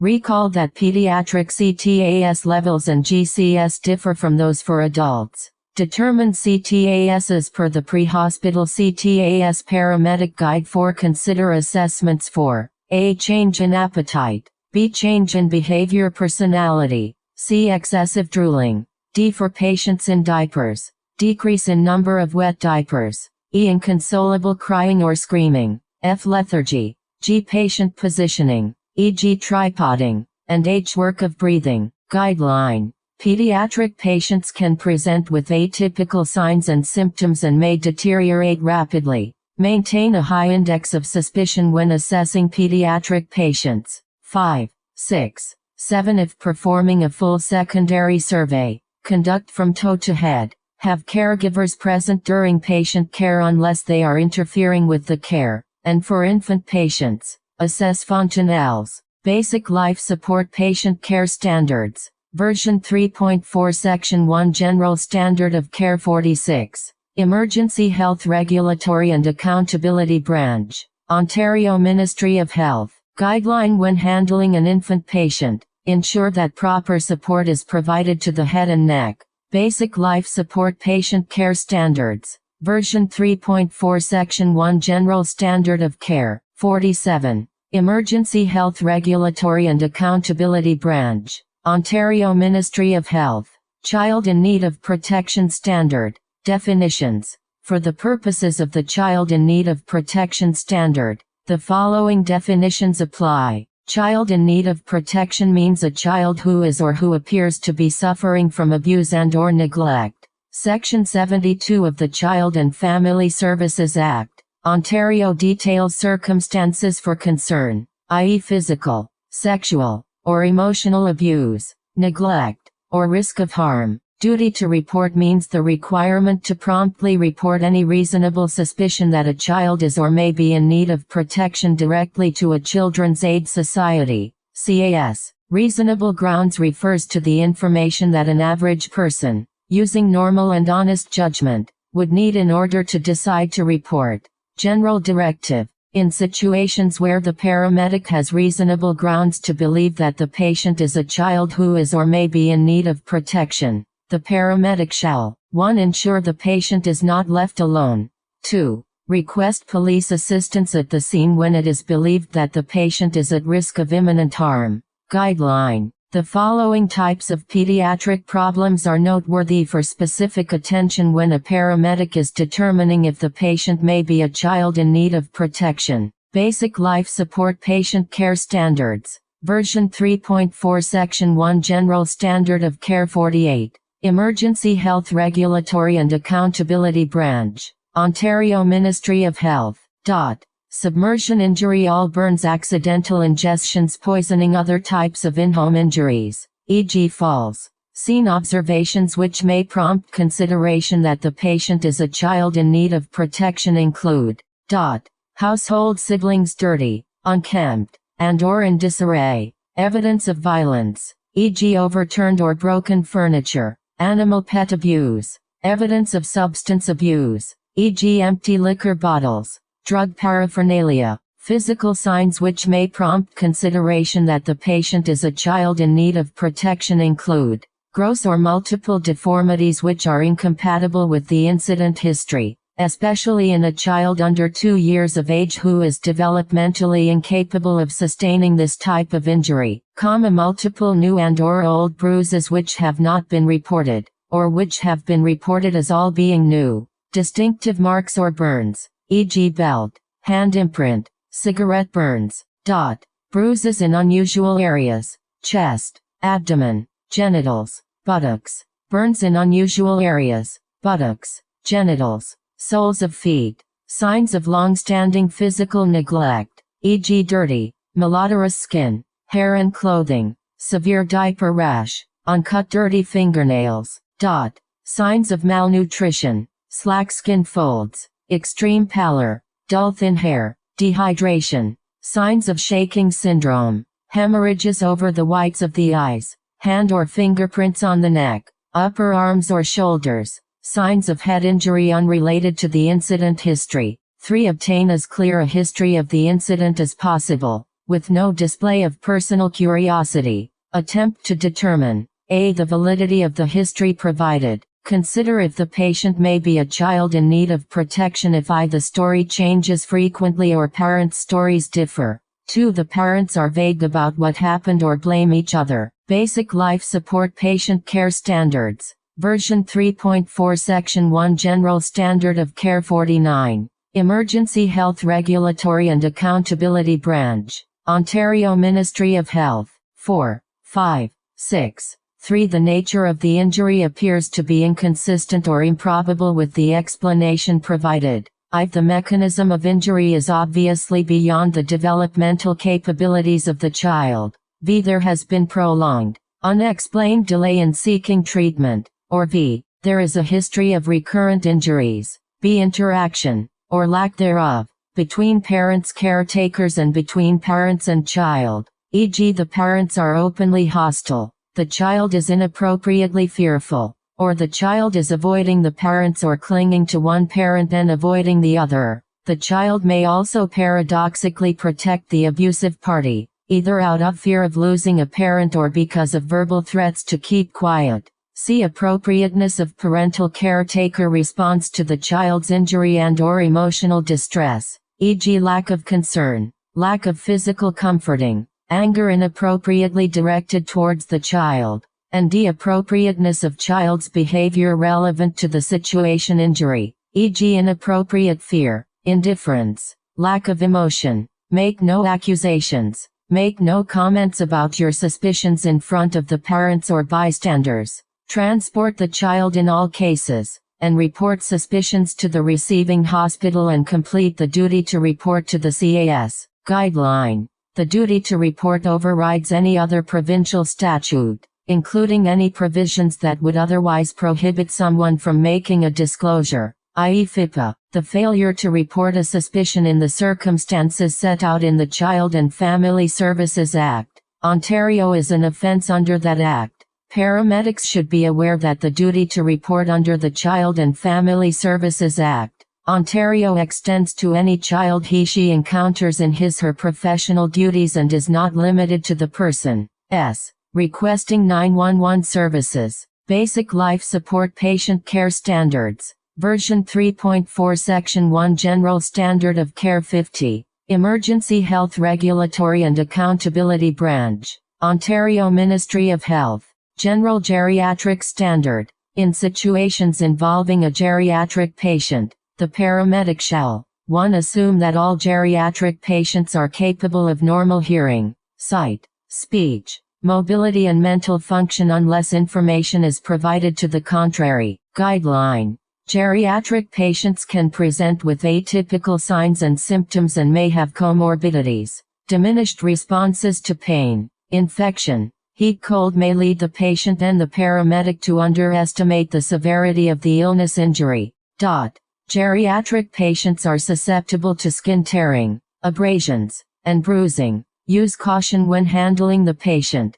Geriatric patients are more likely to experience adverse effects from medication use. 2. Assess living accommodations, living situation, and consider the patient's ability to perform activities of daily living. Guideline. Consider referral to local agency resources, when appropriate, e.g. Community Care Access Center, CCAC, 211. Activities of daily living include bathing, dressing, transferring, e.g. movement and mobility, toileting, eating. If a relative, friend or neighbor is available, they may be able to provide, if necessary, collateral information, such as patient's usual level of function and available support. 3. Be aware of patient presentations associated with elder abuse. An. Basic Life Support Patient Care Standards. Version 3.4 Section 1 General Standard of Care. 51.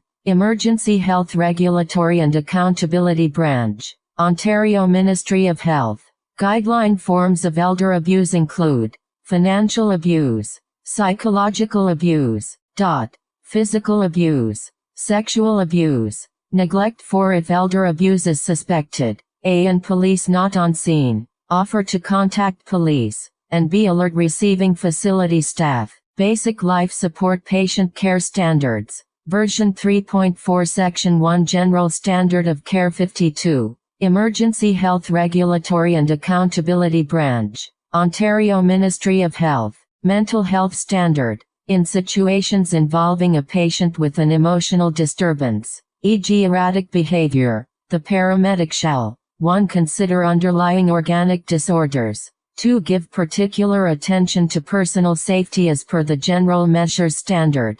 3. In cases of patients with known or suspected suicide attempts or self-harm, A. Assume that all attempts are of serious intent, and B. Ask the patient directly whether they have ideation or intent of suicide or self-harm. 4. In cases in which a patient is being transported without consent, not proceed with transport unless in possession of the appropriate documentation and/or escort. See paragraph 5 below. Guideline. The Mental Health Act, Ontario has implications in the manner in which a paramedic may deliver care. Recall. A person who is recommended by a physician for admission to a psychiatric facility as an informal or voluntary patient pursuant to the Mental Health Act, Ontario may not be transported without consent. The following persons may be transported without consent, subject to the provisions of the Mental Health Act. Ontario Note: this list is not exhaustive. Please refer to the Mental Health Act for further details. The subject of an application for assessment signed by a physician under subsection 15(1) or 15(1.1) of the Mental Health Act. Ontario Form 10. The subject of an order for examination signed by a Justice of the Peace under subsection 16(1) of the Mental Health Act. Form 2. A person taken into custody by a police officer under subsection 17 of the Mental Health Act. Ontario a patient detained in a psychiatric facility under a certificate of involuntary admission under subsection 24 of the Mental Health Act. Ontario Form 3, or a certificate of renewal. Form 4, Basic Life Support Patient Care Standards. Version 3.4 Section 1 General Standard of Care 53. Emergency Health Regulatory and Accountability Branch. Ontario Ministry of Health. 5. 6. Recognize the need for an escort as follows. A. If a patient is violent or potentially violent, refer to the Violent Aggressive Patient Standard. B. If a patient is in custody under court or Ontario Review Board disposition, a Justice of the Peace or hospital's officer in charge or delegate will designate the escort. With respect to use of restraints, A. Only restrain a patient if I. Directed by a physician or police officer. 2. An unescorted patient becomes violent en route. Or 3. Use of restraints is required to provide emergency treatment as per the patient refusal emergency treatment standard. B. Only the reasonable and minimum force shall be used to restrain the patient. C. Where restraints are applied prior to departing a scene under the direction of a physician or police officer, a physician escort, or delegate, or police officer ordering the restraint is required to accompany the patient in the ambulance. D. Concurrent with paragraph 6. C. Above. If a police officer has handcuffed a patient, the paramedic shall not proceed with transport until such a time that the police officer takes the patient into custody and is present in the patient compartment. E. For interfacility transports. I. In cases in which the sending facility is requesting restraints, advise that all restraints must be provided and applied by hospital staff or police prior to transport. And 2. In cases in which the patient is restrained, the paramedic shall not proceed with the interfacility transport unless 1. The sending physician or sending facility has made a decision that the patient can be transferred safely, either with or without a hospital escort. 2. The patient does not appear to be a safety risk or have the potential to become violent en route. An. Basic Life Support Patient Care Standards. Version 3.4 Section 1 General Standard of Care 54. Emergency Health Regulatory and Accountability Branch. Ontario Ministry of Health.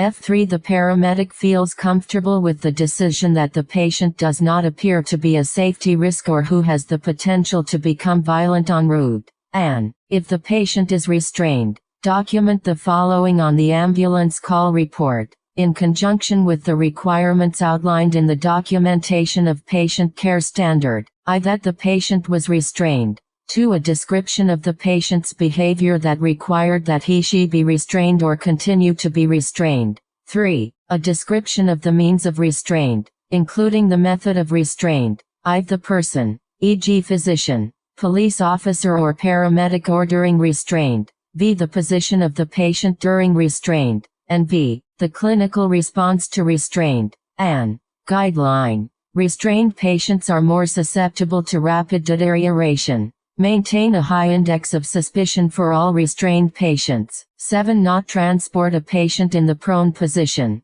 Guideline. When initiating full body restraint, or participating in full body restraint, of a patient, attempt to organize the team before attempting restraint. Prepare all equipment in advance. Inform the patient of the need to restrain them and explain the procedure. Immobilize the patient's limbs and head in one coordinated effort. Grasp each limb at the main joint and between the main joint and the distal joint, e.g. one hand on the elbow, the other on the forearm. Place the patient in a supine spread eagle position or in the left lateral position. Restrain extremities as follows. Basic Life Support Patient Care Standards. Version 3.4 Section 1 General Standard of Care. 55. Emergency Health Regulatory and Accountability Branch. Ontario Ministry of Health. O. Secure one arm above the head and the other to the stretcher at waist level, or secure both hands to one side of the stretcher. O. Elevate the head of the stretcher to protect the airway and to allow the paramedic greater visibility. O. Secure the feet. O. Ensure that the limbs are secured to the main frame of the stretcher, not to the stretcher side rails. If the patient is spitting, consider use of a surgical mask on the patient. Basic Life Support Patient Care Standards. Version 3.4 Section 1 General Standard of Care. 56. Emergency Health Regulatory and Accountability Branch. Ontario Ministry of Health. Violent Aggressive Patient Standard. In situations involving a violent or aggressive patient, the paramedic shall 1. Consider underlying organic disorders. 2. Give particular attention to personal safety as per the General Measures Standard. 3. Request police assistance on scene. 4. Wait for police assistance if A. There is an active shooter scenario, or B. There is direct evidence of ongoing violence. 5. If electing to delay services per paragraph 4 above, immediately notify CACCX. 6. If the patient is uncooperative, elicit information from others at the scene. Attempt to determine A. If illness, injury and/or alcohol drug ingestion has triggered the present behavior, and B. Whether there is a past history of violence. 7. Be alert for behavioral signs of impending violence. 8. If confronted, seek a safe egress and attempt to withdraw. 9. If a safe withdrawal is not feasible, attempt to speak with and calm the patient. And 10. Consider need for restraints as per paragraph 6 of the Mental Health Standard, in situations involving a patient with an embedded electronic control device, ECD, probe, S. The paramedic shall 1. Remove ECD probe, S. Basic Life Support Patient Care Standards. Version 3.4 Section 1 General Standard of Care. 57. Emergency Health Regulatory and Accountability Branch. Ontario Ministry of Health. Guideline. Consider leaving probe, S. in place and patient transport when ECD probe is embedded above the clavicle, in the nipple, in the genital area or other unusual circumstances. Note: police may require preservation of the probe, S. for evidentiary purposes. Basic Life Support Patient Care Standards. Version 3.4 Section 1 General Standard of Care. 58. Emergency Health Regulatory and Accountability Branch. Ontario Ministry of Health. Intravenous Line Maintenance Standard. General Directive. A paramedic shall monitor an intravenous IV line for a patient who has 1. An IV line to keep the vein open, as follows. A. The flow rate to maintain IV patency for a patient 12 years of age is 15 ml/h of any isotonic crystalloid solution. B. The flow rate to maintain IV patency for a patient 12 years of age is 30-60 ml/h of any isotonic crystalloid solution. Or 2. An intravenous line for fluid replacement with A maximum flow rate infused of up to 2 ml/kg/h to a maximum of 200 ml/h. B. Thiamine, multivitamin preparations. C. Drugs within his/her level of certification. Or D. Potassium chloride, KCl for patients 18 years of age, to a maximum of 10 ml in a 250 ml bag. Use of escorts 1. Unless within his/her level of certification, a paramedic shall request a medically responsible escort in the event a patient requires an intravenous A. that is being used for blood or blood product administration. B. that is being used to administer potassium chloride to a patient who is less than 18 years of age. C. that is being used to administer medication, including prepackaged medications, except as detailed in paragraph 2 from the general directive above. D. that requires electronic monitoring or uses a pressurized intravenous fluid infuser, pump or central venous line. Or E. for a neonate or pediatric patient, 2 years of age. Basic Life Support Patient Care Standards, version 3.4 Section 1 General Standard of Care 59, Emergency Health Regulatory and Accountability Branch, Ontario Ministry of Health. Procedure. The paramedic shall, pre-transport 1. Confirm physician's written IV order with sending facility staff. 2. Determine IV solution, IV flow rate, catheter gauge, catheter length, and cannulation site.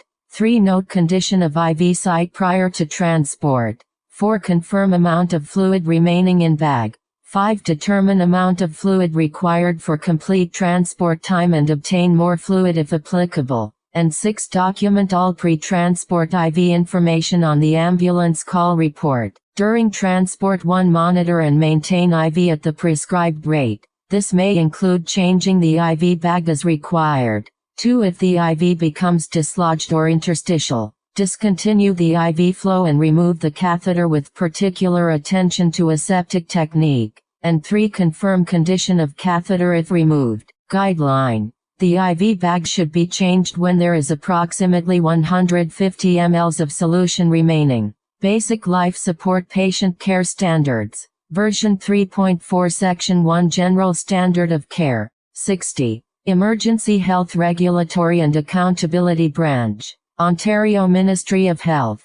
Load and Go Patient Standard, General Directive. Subject to paragraph 2 below, the paramedic shall initiate rapid transport. A. for CTAS-1 patients as per the pre-hospital paramedic CTAS guide. B. for patients who meet bypass protocols as per the standards, e.g. field trauma triage, stroke. Or C. for obstetrical patients, with I. eclampsia preeclampsia, 2. limb presentation, 3. multiple births expected, I. premature labor, or V. umbilical cord prolapse. Notwithstanding paragraph 1 above, the following types of patients may require interventions prior to initiation of rapid transport. A. vital signs absent patients experiencing cardiac arrest in which a TOR is not indicated as per the ALSPCS. B. patients with conditions which require immediate, life-saving interventions, which the paramedic can perform. Or C. obstetrical patients in which delivery appears imminent. 1. 2. Basic Life Support Patient Care Standards, version 3.4 Section 1 General Standard of Care 61. Emergency Health Regulatory and Accountability Branch, Ontario Ministry of Health. Police Notification Standard, General Directive. Paramedics shall ensure that police are notified in any cases involving unusual or suspicious situations, e.g. sudden death, violence, foul play, accidents involving emergency vehicles. Guideline. Requesting police assistance. Paramedics requesting police assistance will O. Contact his her CACCX via radio or telephone. O. State the nature of the request. O. Indicate the urgency of response and request the estimated time of arrival. O. Advise of possible hazards. O. Indicate access routes. Where applicable. O. Provide police with an update of the situation when they arrive at the scene. The following radio codes should be used to contact police in extenuating circumstances. O. 10-200. No immediate danger is evident to patient or paramedic. O. 10-2000. Immediate danger is evident to patient or paramedic. O. Emergency button on radio and other communication equipment, when available. The use of police vehicle escorts during transport for the purpose of traffic control is discouraged due to the prevalent danger it presents. Basic Life Support Patient Care Standards. Version 3.4 Section 1 General Standard of Care, 62. Emergency Health Regulatory and Accountability Branch. Ontario Ministry of Health. Suspected foul play. In cases of suspected foul play, every effort should be made to leave the scene undisturbed and to preserve as much evidence as possible for the police. The following should be noted. Once a body is moved, it can never be put back in its original position. Careful attention is required whenever something is moved. Whenever possible, use the shortest, most direct path to the patient and the same path when leaving the scene. Attempt to preserve the chain of evidence. Do not discard linen clothes after call completion without checking with the receiving facility or investigating officer. The receiving facility staff should also be cautioned regarding the suspected foul play. Hanging. In cases of hanging, the following special precautions should be taken. Careful observation should be made of the position of the rope around the patient's neck. The rope should be cut only if it cannot be readily slipped off and in such a way that the knot will be preserved. Basic Life Support Patient Care Standards. Version 3.4 Section 1 General Standard of Care 63. Emergency Health Regulatory and Accountability Branch. Ontario Ministry of Health. Sexual assault. Reported. Standard. In situations involving a patient who is reported to have been sexually assaulted, the paramedic shall 1. Ensure the patient is not left alone. 2. If the patient is a child, follow the child in need of protection standard. 3. Notwithstanding paragraph 2 above, in situation where police are not on scene, offer to contact police. An guideline. If the patient declines to report the incident to the police, it is helpful to discuss options and be knowledgeable regarding local resources, e.g. Sexual Assault Crisis Center, Crime Victim Assistance Programs, and be able to provide phone numbers for same. Advise the patient not to wash, urinate or defecate until an examination is conducted at the receiving facility. 4. Upon police request, bag the stretcher linen, dressings, and other materials in contact with the patient, and leave with the attending police officer. Basic Life Support Patient Care Standards. Version 3.4 Section 1 General Standard of Care 64. Emergency Health Regulatory and Accountability Branch. Ontario Ministry of Health. Research Trial Standard. MOH may, at its discretion, approve research trials that include patient care practices that are different from those otherwise set out in the standards. A paramedic properly enrolled in an approved research trial shall 1. Determine whether a patient may be treated in accordance with the research trial, only if the following conditions have been met. A. MOH has approved the patient care practices set out in the research trial as an alternate standard than to those set out in the standards. B. The research trial has been approved by a research ethics board, REB that I abides by and is consistent with the version of the Tri-Council Policy Statement on Ethical Conduct for Research Involving Humans current at the time of submission, and 2. Meets the requirements for an REB set out in Section 15 of OREG 329/04 made under FIPA. An guideline. Recall Section 44 of FIPA, which includes provisions related to personal health information and researchers. C. The research trial has been reviewed and supported in writing by the Ontario Base Hospital Group Medical Advisory Committee. To obtain the appropriate patient consent for participation in the research trial. An guideline. Recall paragraph 11 of the General Measures Standard, which specifies that the paramedic shall also obtain consent for patient care as per the Health Care Consent Act, 1996. Ontario. 3. Provide care in accordance with the approved research trial. Basic Life Support Patient Care Standards. Version 3.4 Section 1 General Standard of Care, 65. Section 2 Medical Standards. Emergency Health Regulatory and Accountability Branch. Ontario Ministry of Health. Section 2 Medical Standards. Introduction. Specific standards in Section 2 medical standards have been developed not on the basis of diagnosis, but on the basis of a chief complaint, as stated by the patient bystanders. B. Presenting problem as indicated by the patient bystanders, and/or C. Immediately obvious primary survey critical findings, e.g. respiratory failure. Paramedics should be aware of a patient's potential to deteriorate and prepare accordingly. Particular attention should be paid to the potential for compromises to airway, breathing or circulation, seizures, and/or emesis. In conjunction with history gathering, paramedics shall determine provoking factors, quality, region radiation relieving factors, severity, and timing of the chief complaint or presenting problem. When providing patient care as per Section 2 medical standards, a paramedic shall ensure that the patient simultaneously receives care in accordance with the ALSPCS, Basic Life Support Patient Care Standards.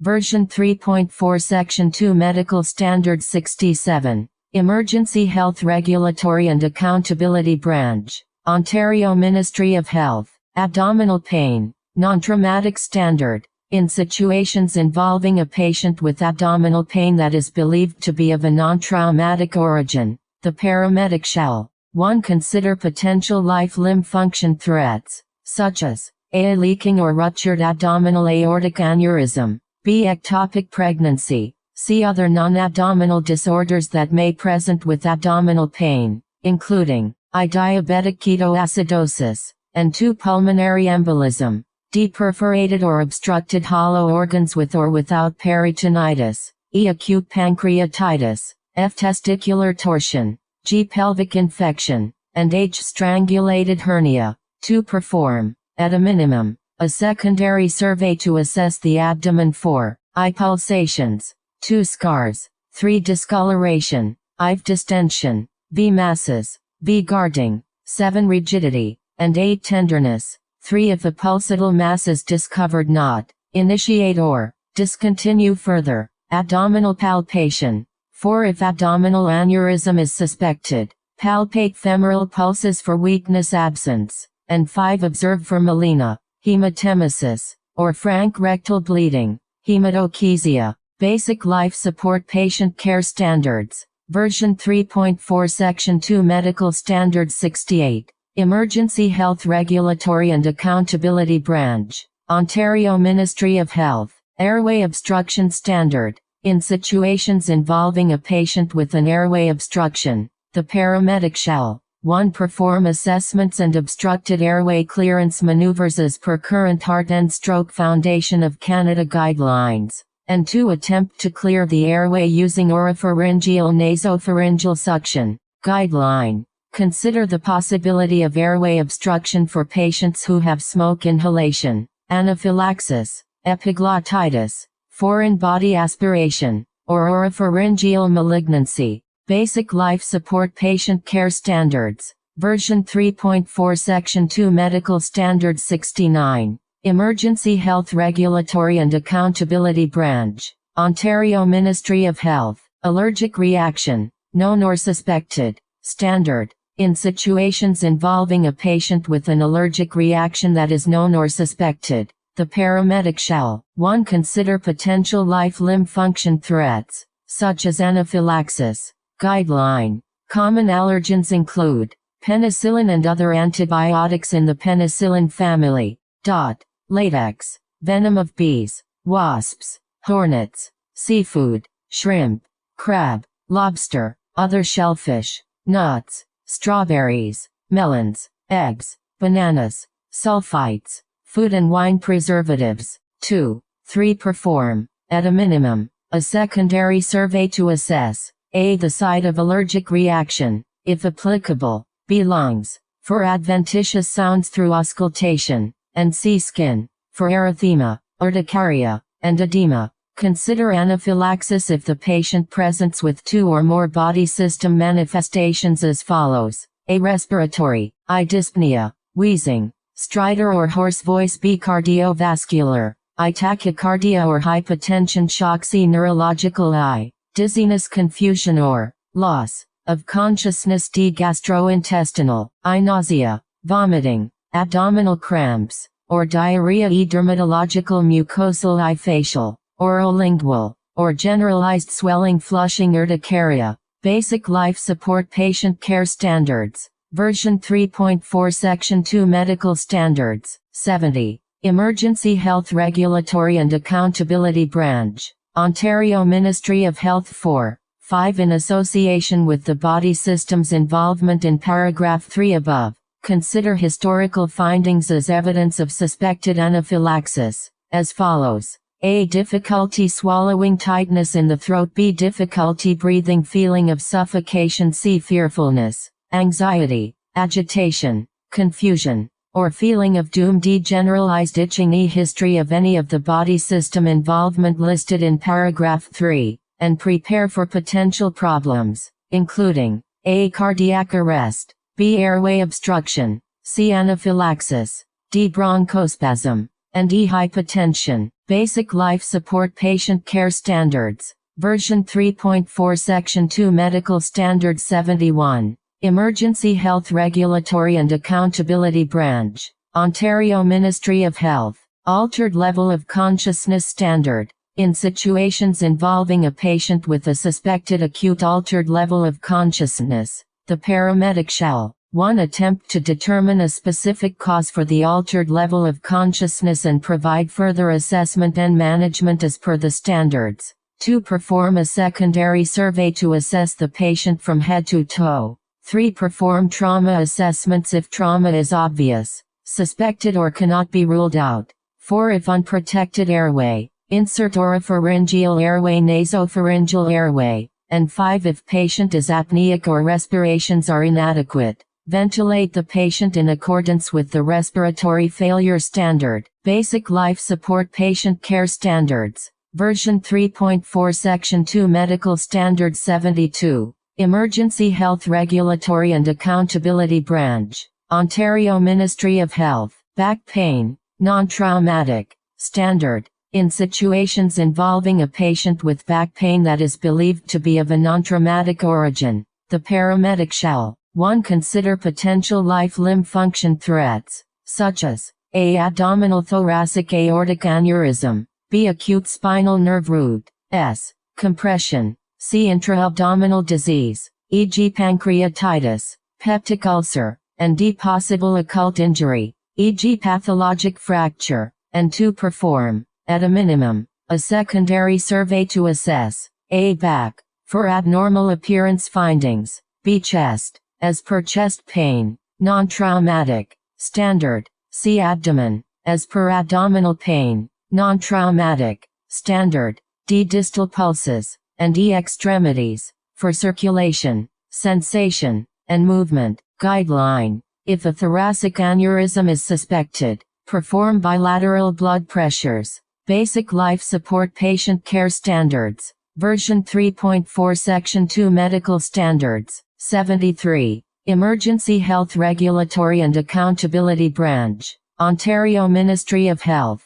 Cardiac Arrest Standard. In situations involving a patient with cardiac arrest, the paramedic shall 1. Position the patient on a firm surface. 2. Initiate CPR, including defibrillation. Guideline: when 2 or more CPR-certified rescuers are available, attempt to switch chest compressors approximately every 2 minutes.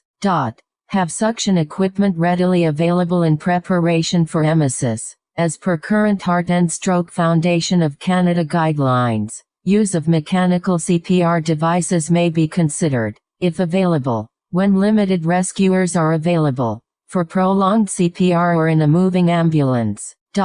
End-tidal carbon dioxide echo 2 monitoring may be considered if available. 3, 4, 5. Establish a patent airway using authorized techniques. Consider reversible causes of cardiac arrest and initiate further assessment and management as required by the standards. Minimize disruptions to CPR. Guideline. In cases where CPR must be interrupted, such as when going down a flight of stairs, plan to reinitiate CPR as quickly as possible at a predetermined point. 6. Continue cardiac arrest resuscitation measures until a TOR order is received as per the ALSPCS. AN. Basic Life Support Patient Care Standards. Version 3.4 Section 2 Medical Standards. 74. Emergency Health Regulatory and Accountability Branch. Ontario Ministry of Health. 7. If the patient has a spontaneous return of circulation, A. Continue to ventilate if the patient remains apneic or respirations are inadequate.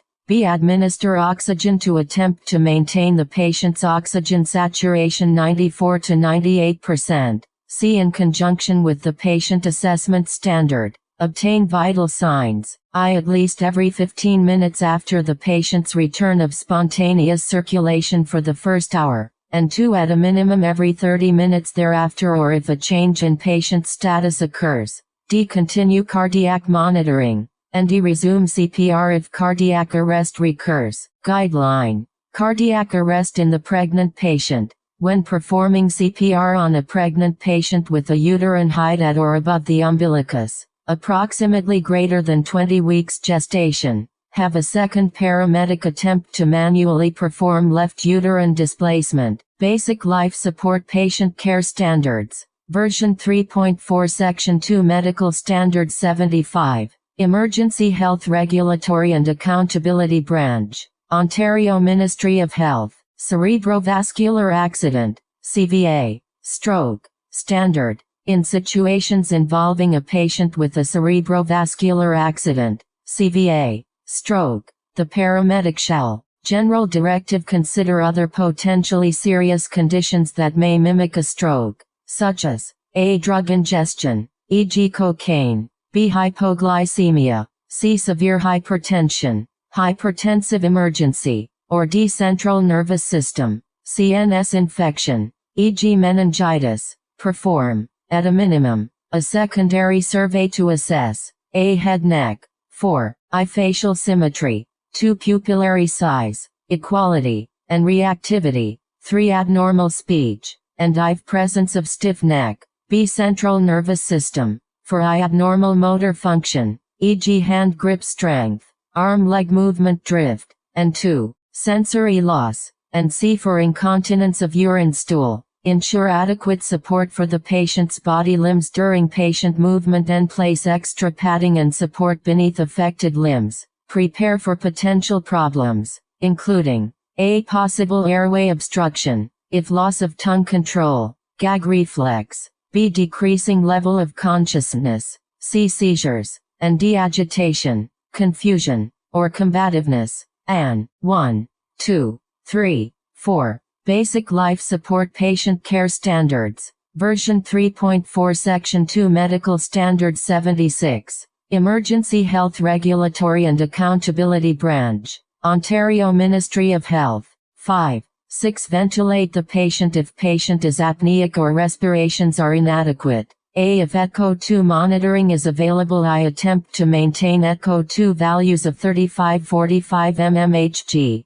2. Notwithstanding paragraph 5, I, above, if signs of cerebral herniation are present after measures to address hypoxemia and hypotension, hyperventilate the patient to attempt to maintain echo 2 values of 30-35 mmHg. Signs of cerebral herniation include a deteriorating GCS9 with any of the following, 1. Dilated and unreactive pupils, 2. Asymmetric pupillary response, or 3. A motor response that shows either unilateral or bilateral decorticate or decerebrate posturing, or B. If echo 2 monitoring is unavailable, and measures to address hypoxemia and hypotension have been taken, and the patient shows signs of cerebral herniation as per paragraph 5. 2. Above. Hyperventilate the patient as follows. I adult, approximately 20 breaths per minute. 2. Child, approximately 25 breaths per minute. 3. Infant, 1 year old, approximately 30 breaths per minute. Perform a secondary screen for LVO stroke using the Los Angeles Motor Scale, LAMS. For all probable stroke patients presenting within 24 hours of stroke symptom onset. A. If LAMS is greater than or equal to 4. Classify the patient as CTAS2. B. Inform the receiving hospital whether LVO clinical screen is positive or negative. C. Document LAMS screen for patients presenting with CVA stroke. Symptoms 0 to 24 hours from symptom onset. Basic life support patient care standards. Version 3.4 Section 2 Medical Standard 77. Emergency Health Regulatory and Accountability Branch. Ontario Ministry of Health. Acute stroke bypass protocol. Assess the patient to determine if he/she has one or more of the symptoms consistent with the onset of an acute stroke, as follows. A. Inappropriate words or mute. B. Slurred speech. C. Unilateral arm weakness or drift. D. Unilateral facial droop. Or E. Unilateral leg weakness or drift. If the patient meets the criteria listed in paragraph 1 of the acute stroke bypass protocol above, determine if the patient can be transported to a designated stroke center within 6 hours of a clearly determined time of symptom onset or time the patient was last seen in his/her usual state of health. 1. 2. Note: in select regions, LVO clinical screen plus patients presenting within 6 hours of stroke symptom onset may be redirected to the closest EVT center. Basic Life Support Patient Care Standards. Version 3.4 Section 2 Medical Standard 78. Emergency Health Regulatory and Accountability Branch. Ontario Ministry of Health. 3, 4, 5, 6. If the patient meets the criteria listed in paragraph 1 and paragraph 2 above, assess the patient to determine if he/she has any of the following contraindications. A. CTAS1 and/or an uncorrected airway, breathing or circulation issue. B. Stroke symptoms resolved prior to paramedic arrival or assessment. C. Blood glucose level. 3. MALD seizure at the onset of symptoms or that is observed by the paramedic. E. Glasgow Coma Scale. 10. F. Terminally ill or is in palliative care. G. Duration of transport to the designated stroke center will exceed 2 hours. If the patient does not meet any of the contraindications listed in paragraph 3 above, perform a secondary screen for a large vessel occlusion, LVO, stroke using the Los Angeles Motor Scale, LAMS. Inform the CACC of the LAMS score to assist in the determination of the closest or most appropriate designated stroke center, and if transport has been initiated to a designated stroke center and the patient's symptoms improve significantly or resolve during transport, continue transport to the designated stroke center. Note: a designated stroke center includes a regional stroke center, district stroke center or a telestroke center regardless of EVT capability. Note: if symptoms persist after correction of blood glucose level, the patient is not contraindicated as per paragraph 3.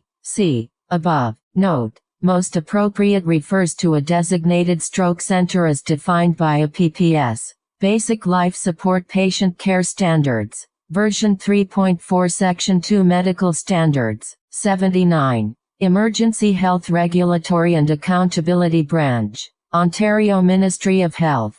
Chest pain, non-traumatic, standard, general directive. In situations involving a patient with chest pain that is believed to be of a non-traumatic origin, the paramedic shall 1. Consider potential life-limb function threats, such as a. acute coronary syndrome, acute myocardial infarction, e.g. street segment elevation myocardial infarction STEMI, b. dissecting thoracic aorta, c. pneumothorax, tension pneumothorax, other respiratory disorders, e.g. pneumonia, d. pulmonary embolism, and e. pericarditis. 2. Acquire a 12-lead electrocardiogram, in accordance with the ALSPCS, and 3. Perform At a minimum, a secondary survey to assess A. chest. 4. I. subcutaneous emphysema.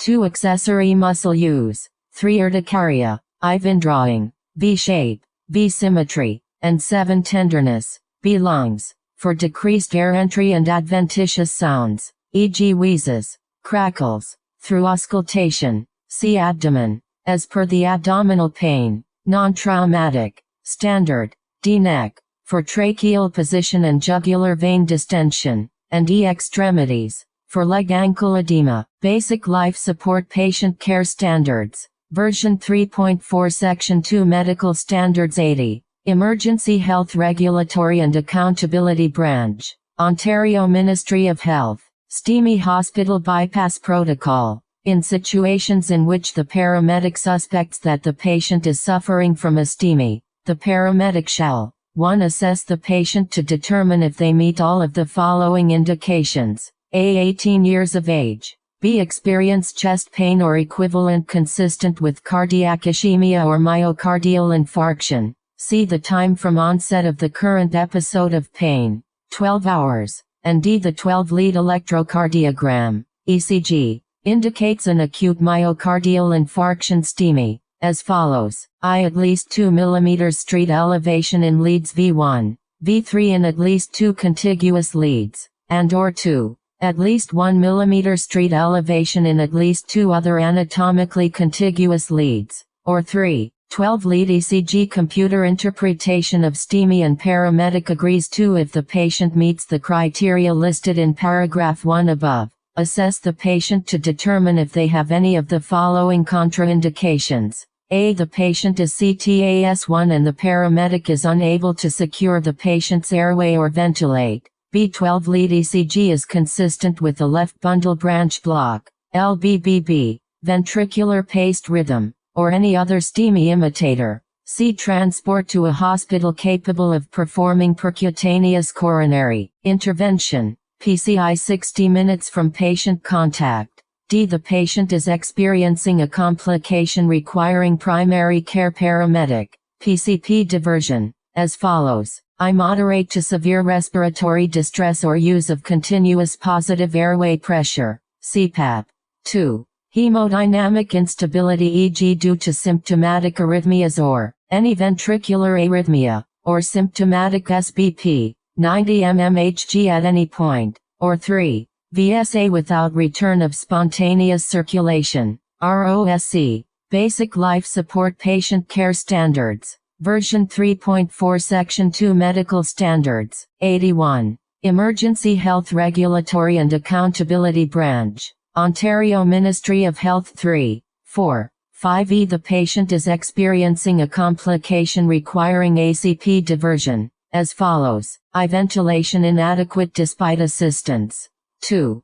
Hemodynamic instability unresponsive to advanced care paramedic, ACP treatment or not amenable to ACP management, or 3. VSA without ROSC notwithstanding paragraphs 2, C, 2, D, and 2, E, above. Attempt to determine if the interventional cardiology program at the PCI center will still permit the transport to the PCI center. If the patient does not meet any of the contraindications listed in paragraph 2 above or the interventional cardiology program permits the transport to the PCI center as per paragraph 3 above, inform the CACCX of the need to transport to a PCI center. A. Provide the PCI center the following information as soon as possible. B. That the patient is a STEMI patient. C. The patient's initials. D. The patient's age. E. The patient's sex. F. The paramedic's concerns regarding clinical stability.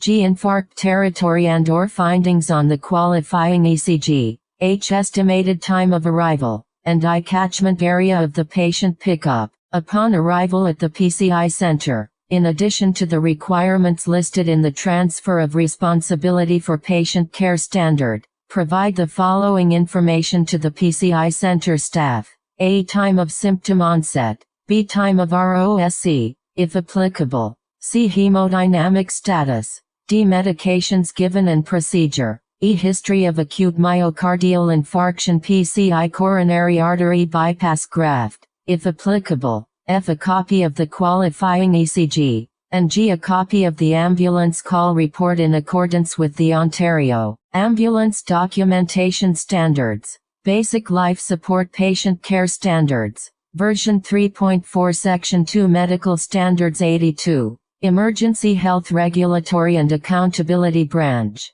Ontario Ministry of Health. Note: once initiated, continue to follow the STEMI hospital bypass protocol even if the ECG normalizes after the initial assessment. Guideline: once a STEMI is confirmed, the paramedic should apply defibrillation pads due to the potential for lethal cardiac arrhythmias. If intravenous access is indicated and established as per the Advanced Life Support Patient Care Standards, then the left arm is the preferred site. If the ECG becomes STEMI positive en route to a non-PCI destination, the patient should still be evaluated under this STEMI hospital bypass protocol. If, in a rare circumstance, the PCI center indicates that it cannot accept the patient, e.g. equipment failure, multiple STEMI patients, then the paramedic may consider transport to an alternative PCI center as long as they still meet the STEMI hospital bypass protocol.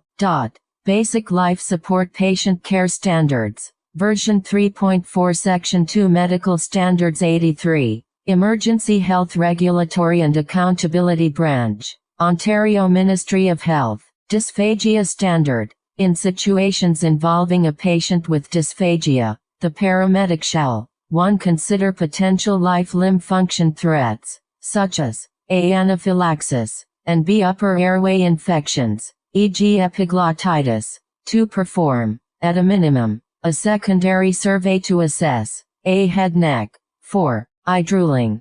2. Hoarse voice or cough.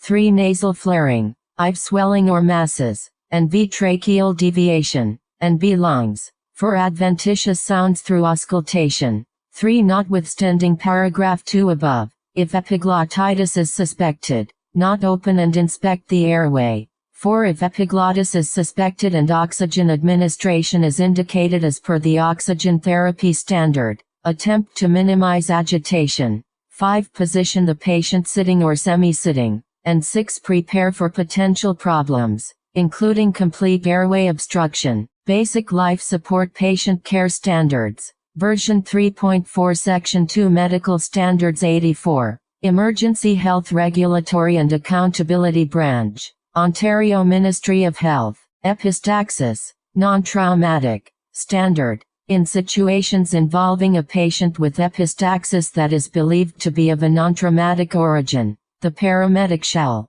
1. Consider potential life-limb function threats, such as upper airway obstruction. 2. Perform, at a minimum, a secondary survey to assess A. For estimated blood loss, e.g. hemorrhage duration, rate of flow, presence of clots, quantity of blood-soaked materials at scene, quantity of blood vomited, and B. Head-neck, for foreign bodies and nares, and headache. 3. Attempt to control bleeding, and 4. Prepare for potential problems, including A. Airway compromise, and B. Hypotension. Basic Life Support Patient Care Standards, version 3.4 Section 2 Medical Standards 85, Emergency Health Regulatory and Accountability Branch, Ontario Ministry of Health, Excited Delirium Standard. In situations involving a patient with excited delirium, the paramedic shall 1. Consider potential life-limb function threats, such as A. Asphyxia, B. Cardiopulmonary arrest, and C. Dysrhythmias. Guideline: excited delirium is a state of impaired thinking and violent struggling induced by a variety of causes such as drug abuse, severe alcohol intoxication, and/or acute psychosis. These patients are at risk of sudden death. Symptoms of excited delirium include impaired thought processes, e.g. disorientation, acute paranoia, panic, or hallucinations. Unexpected physical strength, significantly decreased sensitivity to pain, sweating, fever, heat intolerance, or dry hot skin with no sweating despite extreme agitation. Sudden tranquility after frenzied activity. 2, 3, 4, 5, 6, 7. Give particular attention to personal safety as per the General Measures Standard. If the patient is violent or potentially violent, refer to the Violent Aggressive Patient Standard. Recognize the need for police assistance in conjunction with the Police Notification Standard. Provide patient care based on presenting signs and symptoms as per the standards. Recognize the potential need for advanced patient care as per the ALSPCS, and prepare for potential problems, including rapid deterioration. Basic Life Support Patient Care Standards. Version 3.4 Section 2 Medical Standards 86. Emergency Health Regulatory and Accountability Branch. Ontario Ministry of Health. Extremity pain. Non-traumatic standard. In situations involving a patient with extremity pain that is believed to be of a non-traumatic origin, the paramedic shall 1. Consider potential life-limb function threats, such as a. Acute spinal nerve root, s. Compression, b. Possible occult fracture, c. Soft tissue and joint infections, and d. Vascular occlusion, e.g. peripheral vessel, intra-abdominal vessel, intrathoracic vessel. 2. Perform, at a minimum, a secondary survey to assess a. The affected extremity compared with the unaffected extremity, with respect to I. Distal pulses, 2. Circulation, sensation, and movement, 3. Skin color, temperature, and condition, and I. Swelling, deformity, and tenderness, and 3. Attempt to keep movement to the affected extremity to a minimum and protect from further injury. Basic Life Support Patient Care Standards. Version 3.4 Section 2 Medical Standards. 87. Emergency Health Regulatory and Accountability Branch. Ontario Ministry of Health. Fever Standard. In situations involving a patient with a fever, known fever 38.5 degrees Celsius or chief complaint of fever, the paramedic shall 1. Consider potential life-limb function threats, such as a. Overdose, b. Sepsis, c. Meningitis, and d. Heat-related illness. Guideline. Consideration of sepsis is typically evidenced by all of the following. Presence of fever 38.5 degrees Celsius. Possible infection suspected, e.g. pneumonia, urinary tract infection, abdominal pain or distension, meningitis, cellulitis, septic arthritis, infected wound. Presence of any one of OSBP, 90 O respiratory rate 22 breaths minute, or intubated for respiratory support. O acute confusion or reduced level of consciousness. If sepsis is suspected, report findings to receiving facility. 2. Perform, at a minimum, a secondary survey to assess a. Lungs, for adventitious sounds through auscultation, b. Skin, for I. Jaundice to rash, and 3. Signs of dehydration, c. Head neck, for I. Photophobia, 2. Scleral jaundice, 3. Stiff neck, and I. Headache. Basic Life Support Patient Care Standards. Version 3.4 Section 2 Medical Standards. 88. Emergency Health Regulatory and Accountability Branch. Ontario Ministry of Health 3, 4, 5D Abdomen, as per the abdominal pain, non-traumatic, standard, and E. Temperature. Remove excess layers of clothing if required to promote passive cooling, not actively cool the patient, and prepare for potential problems, including seizures. If the patient is a febrile child or an adult in whom serious disorders are suspected, e.g. meningitis. Basic Life Support Patient Care Standards. Version 3.4 Section 2 Medical Standards. 89. Emergency Health Regulatory and Accountability Branch. Ontario Ministry of Health. Headache, non-traumatic, standard. In situations involving a patient with a headache that is believed to be of a non-traumatic origin, the paramedic shall 1. Consider potential life-limb function threats, such as a. Intracranial intracerebral events, e.g. hemorrhage, thrombosis, tumor, b. Central nervous system or other systemic infection, c. Severe hypertension, and d. Toxic event exposure, e.g. carbon monoxide poisoning. Guideline. The following signs and symptoms can indicate a serious underlying disorder or cause. Sudden onset of severe headache with no previous medical history of headache.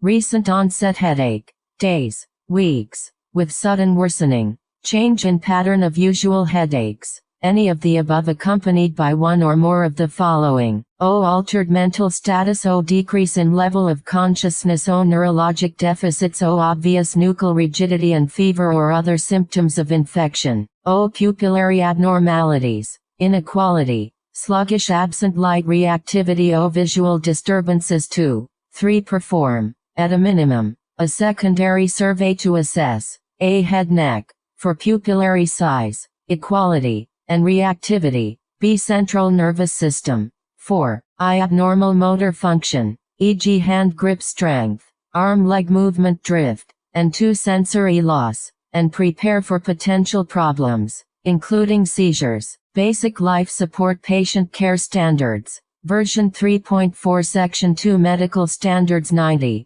Emergency Health Regulatory and Accountability Branch. Ontario Ministry of Health. Heat-related illness standard. In situations involving a patient experiencing a heat-related illness, the paramedic shall 1. Consider life-limb function threats, such as A. Heat stroke, and B. Hypovolemic shock. Guideline. Consider various heat-related illnesses in the setting of hot and/or humid outdoor or indoor conditions with chief complaint, S. Presenting problems of heat syncope, heat cramps, severe cramping of large muscle groups, heat exhaustion, mild alterations in mental status, and nonspecific complaints, headache, giddiness, nausea, vomiting, malaise, with excessive sweating in healthy adults, or hot, dry skin in the elderly, heat stroke, severely altered mental status, coma, seizures, hyperthermia 40 degrees Celsius, overdose of tricyclic antidepressants,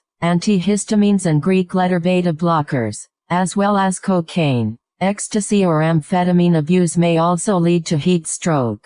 2, 3, 4, 5. Perform, at a minimum, a secondary survey to assess A. Central nervous system, B. Mouth, for state of hydration, C. Skin, for temperature, color, condition, state of hydration, D. Extremities, for circulation, sensation, and movement, and E. Temperature. Move the patient to a cooler environment. Remove heavy or excess layers of clothing, if available at scene or from bystanders. Provide water or electrolyte-containing fluids in small quantities if the patient is conscious, cooperative, able to understand directions and is not nauseated or vomiting. Basic Life Support Patient Care Standards. Version 3.4 Section 2 Medical Standards 91. Emergency Health Regulatory and Accountability Branch. Ontario Ministry of Health. 6. 7. If working assessment indicates heat exhaustion,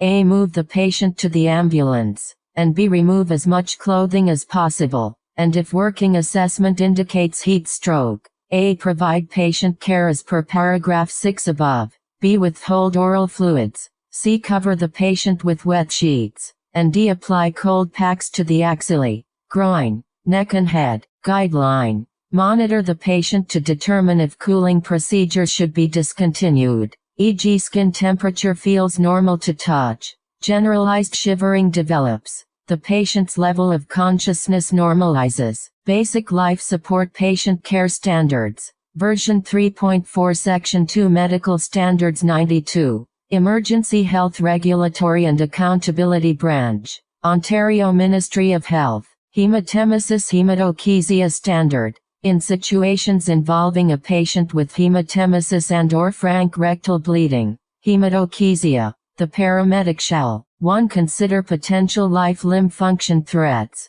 such as A. Esophageal varices, and B. Gastrointestinal disease. Guideline. If hemoptysis is suspected, attempt to ascertain the origin. Lung tumors and other lung diseases are common causes of hemoptysis. 2, 3, 4. Perform, at a minimum, a secondary survey to assess A. Chest, if hemorrhage is oral, as per the chest pain, non-traumatic, standard, and B. Abdomen, as per the abdominal pain, non-traumatic, standard. Estimate degree of blood loss, e.g. duration of hemorrhage, rate of flow, presence of clots, quantity of blood-soaked or blood-filled materials, and elicit further information regarding hemorrhage, e.g. type, coffee grounds emesis, melena, hematochezia, etc. Basic Life Support Patient Care Standards, version 3.4 Section 2 Medical Standards 93, Emergency Health Regulatory and Accountability Branch, Ontario Ministry of Health, Nausea Vomiting Standard. In situations involving a patient with a nausea and/or vomiting, the paramedic shall 1. Consider potential life-limb function threats, such as a. Acute coronary syndrome, acute myocardial infarction, e.g. STEMI, b. Anaphylaxis, c. Increased intracranial pressure, d. Toxicological emergencies, e. Bowel obstructions, f. Infection, g. Acute pancreatitis, h. Intra-abdominal emergencies, and I. Uremia. 2. Perform, at a minimum, a secondary survey to assess abdomen, as per abdominal pain, non-traumatic, standard, and 3. Prepare for potential problems, including airway compromise. Basic Life Support Patient Care Standards, version 3.4 Section 2 Medical Standards, 94. Emergency Health Regulatory and Accountability Branch, Ontario Ministry of Health, Respiratory Failure Standard. In situations involving a patient in respiratory failure, the paramedic shall 1. Ventilate the patient as per current Heart and Stroke Foundation of Canada guidelines. Guideline. If using ECHO2 monitoring, attempt to maintain ECHO2 values of 35-45 mmHg unless indicated otherwise in the standards. For COPD or asthma patients who have an initial ECHO2 of 50 mmHg, attempt to maintain ECHO2 between 50 and 60 mmHg. 2. 3. 4. Observe chest rise and auscultate lung fields to assess adequacy of ventilation. Ventilation just sufficient to observe chest rise is adequate. Minimize interruptions to ventilations, and continue assisted ventilations until patient's spontaneous respirations are adequate. Basic Life Support Patient Care Standards, version 3.4 Section 2 Medical Standards 95, Emergency Health Regulatory and Accountability Branch, Ontario Ministry of Health, Seizure Standard. In situations involving a patient in seizure, or postictal, the paramedic shall 1. Consider potential life-limb function threats and/or underlying disorders, such as a. Intracranial event, b. Hypoglycemia, c. In pregnant patients or recent postpartum patients, eclampsia, d. In patients 50 years of age with new onset or recurrent seizures, I. Brain tumor or other intracranial event, e.g. hemorrhage, thrombosis, 2. Cardiac dysrhythmias, 3. Cardiovascular disease, I. Cerebrovascular disease, and v. Severe hypertension, e. In neonates, I. Traumatic delivery, 2. Congenital disorders, 3. Prematurity, and I. Hypoglycemia, f. In young children febrile convulsions associated with infection, g. Infection, e.g. central nervous system, meningitis, h. Alcohol withdrawal, including delirium tremens, I. Drug ingestion withdrawal, and j. Known seizure disorder. 2. If patient is in active seizure, a. Attempt to position the patient in the recovery position, b. Attempt to protect the patient from injury, and c. Observe for II deviation. 2. Incontinence, 3 parts of body affected, and IV type of seizure, e.g. full body, focal. Basic Life Support Patient Care Standards, version 3.4 Section 2 Medical Standards, 96. Emergency Health Regulatory and Accountability Branch, Ontario Ministry of Health 3. 4. Perform, at a minimum, a secondary survey to assess a. For seizure-related occurrences,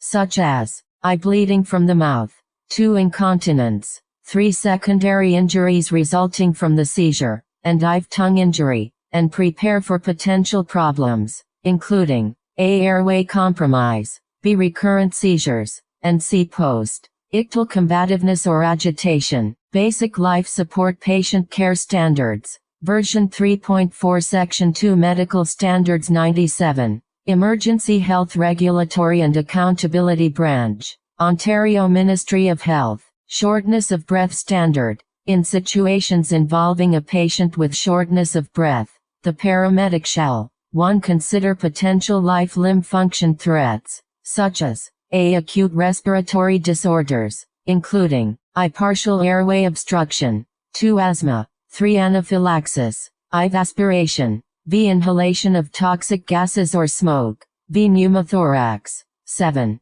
COPD, and 8. Respiratory infections, b. Acute cardiovascular disorders, including I. Acute coronary syndrome, acute myocardial infarction e.g. STEMI, 2. Congestive heart failure, 3. Pulmonary edema, and IV pulmonary embolism, and c. Other causes, including I. Cerebrovascular accident, 2. Toxicological effects, and 3. Metabolic acidosis. 2. Assume that all hyperventilation is due to an underlying disorder. 3. Perform, at a minimum, a secondary survey to assess a. Chest, as per chest pain, non-traumatic, standard, b. Head neck, 4. I. Cyanosis, 2. Nasal flaring, 3. Excessive drooling, I. Tracheal deviation, and v. Jugular vein distension, and c. Extremities, for I. Cyanosis, and 2. Edema, 4. If the patient is on home oxygen elicit,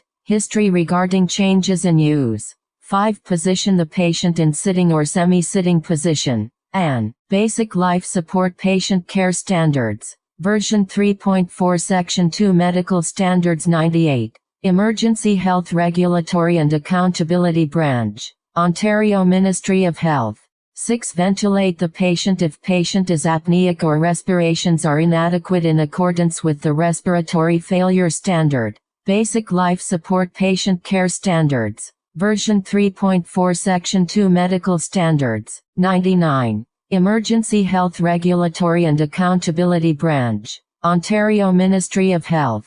Syncope Dizziness Vertigo Standard. In situations involving a patient who has had a syncopal episode, is dizzy, and/or is experiencing vertigo, the paramedic shall 1. Consider potential life-limb function threats, such as a. Hypoglycemia, b. Cardiac dysrhythmias, c. CVA transient ischemic attack, d. Hypovolemia, e. Toxicological effects, f. Heat-related illness, g. Anemia, h. Renal failure, and I. Sepsis. 2. Position the patient supine, or in the recovery position, and 3. Prepare for potential problems, including a. Cardiac dysrhythmias, b. Hypotension, c. Seizures, and d. Decreased level of consciousness. Basic Life Support Patient Care Standards. Version 3.4 Section 2 Medical Standards 100. Emergency Health Regulatory and Accountability Branch. Ontario Ministry of Health. Toxicological Emergency Standard. In situations involving a patient with a toxicological emergency, e.g. overdose, poisoning, and/or drug ingestion, the paramedic shall 1. Attempt to identify determine agent, S. Quantity, time and route of administration, absorption, inhalation, ingestion or injection. 2. In cases in which the agent, S. is believed to be a prescription medication, attempt to identify date of prescription and compliance or appropriateness of remainder of prescription amount, guideline, where available. Attempt to refer to a compound or substance's material safety data sheet. Attempts to refer to poison control resources should be made in consultation with the BHP and not delay patient care transport. 3. 4. If the patient is unconscious or level of consciousness decreased,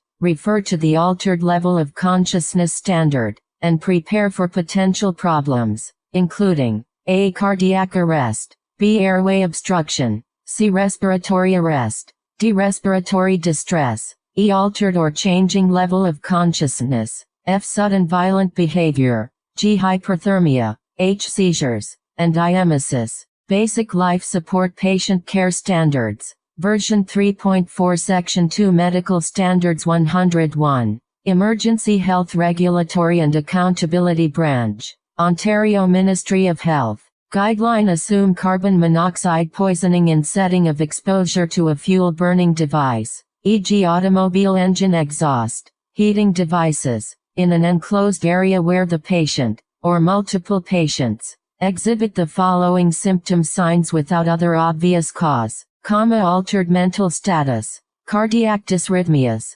emesis, headache, lightheadedness, nausea, seizures, syncope, weakness, VSA. Basic Life Support Patient Care Standards, version 3.4 Section 2 Medical Standards, 102. Emergency Health Regulatory and Accountability Branch, Ontario Ministry of Health.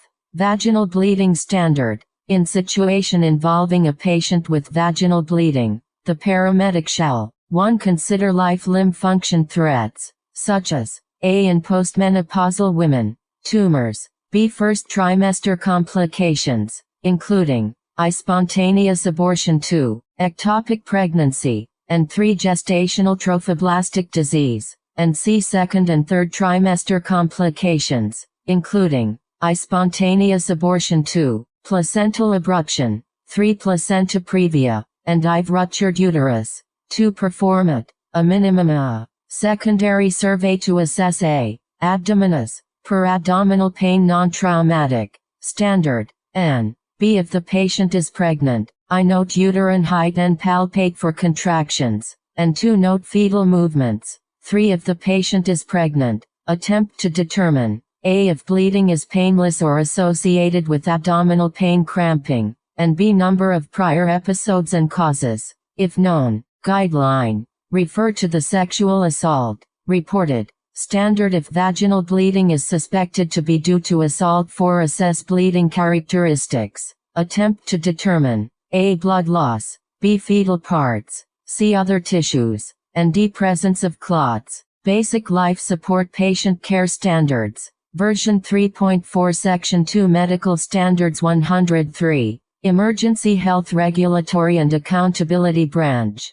Ontario Ministry of Health. Guideline to assist with estimating blood loss. A soaked normal-sized pad or tampon can hold approximately 5 ml of blood. Normal blood loss during menstruation is 10-35 milliliters. 5. 6. If bleeding is profuse, a. place, or have the patient place an abdominal pad under the perineum and replace pads as required, and b. document number of pads used on the ambulance call report, and prepare for expected problems, including shock, if bleeding is profuse. Basic Life Support Patient Care Standards, version 3.4 Section 2 Medical Standards 104. Emergency Health Regulatory and Accountability Branch, Ontario Ministry of Health.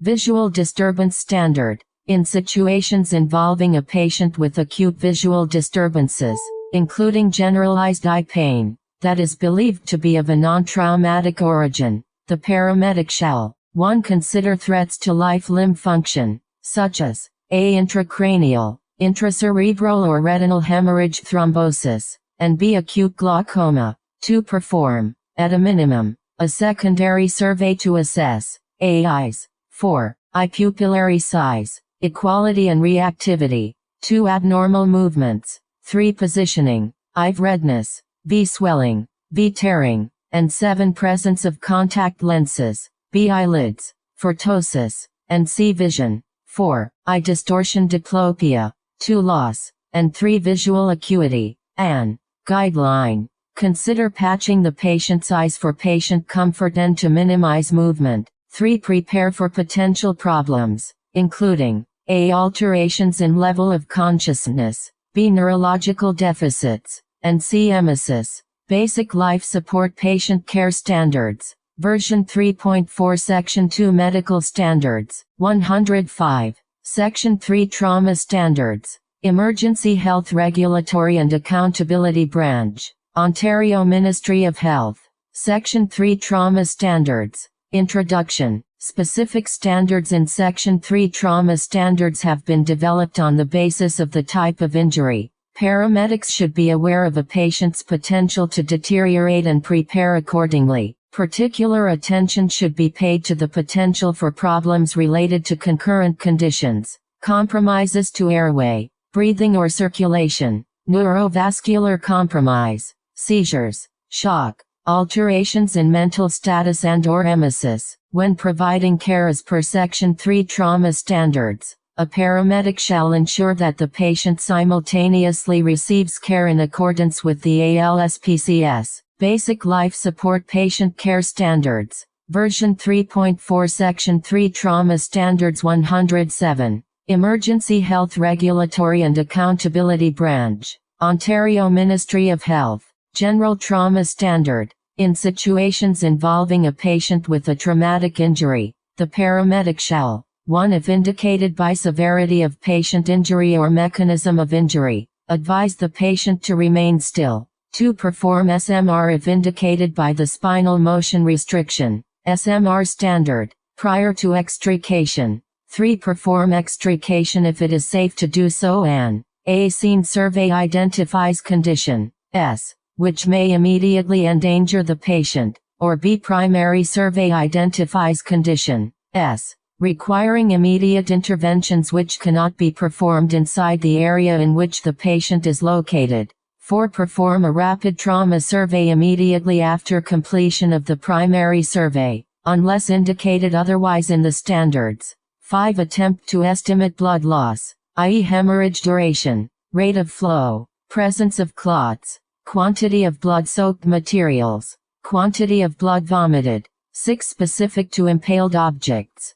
Make no attempt to remove, stabilize the object as found using layers of bulky dressings bandages, unless otherwise specified by the standards, or the object is A. Compromising the airway, or B. Interfering with CPR in a cardiac arrest patient after attempts to change hand position have been made. 7. If the stabilized impaled object will not fit into the ambulance, attempt to shorten the object or request assistance from other allied emergency services. Basic Life Support Patient Care Standards, version 3.4 Section 3 Trauma Standards 108, Emergency Health Regulatory and Accountability Branch, Ontario Ministry of Health. 8, 9, 10, 11. Assess the injury site, when appropriate. N. A. Assess for eye contusions, color cyanosis, contamination. 2. Lacerations. 3. Abrasions, asymmetrical motion, abdominal breathing,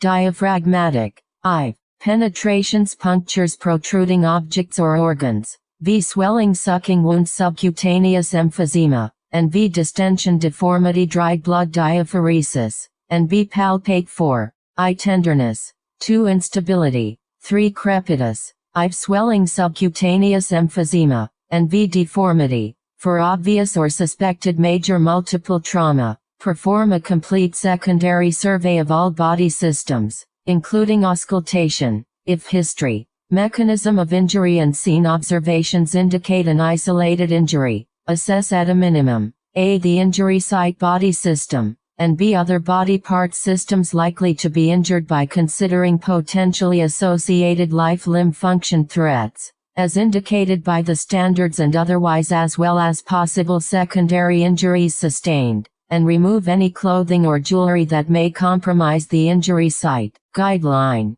Splinting. If the injury site is dressed or splinted before paramedic arrival, use judgment when deciding to remove the dressing or splint. If the site is correctly managed as per the standards, leave the dressing or splint as found. Splinting priorities are O. Spine, neck, thoracolumbar, head, O. Pelvis, O. Femurs, O. Lower legs, O. Upper limbs. Basic Life Support Patient Care Standards, version 3.4 Section 3 Trauma Standards 109. Emergency Health Regulatory and Accountability Branch, Ontario Ministry of Health.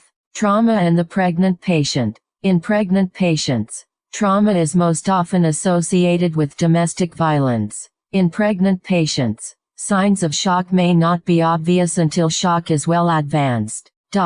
Hemorrhagic shock and associated fetal hypoxemia are the major causes of trauma-related maternal death and fetal death respectively. A. Pregnant patients' enlarged uterus is more susceptible to injury and hemorrhage. Blunt trauma may result in premature labor, spontaneous abortion, placental abruption, ruptured diaphragm, liver, spleen, or uterine rupture.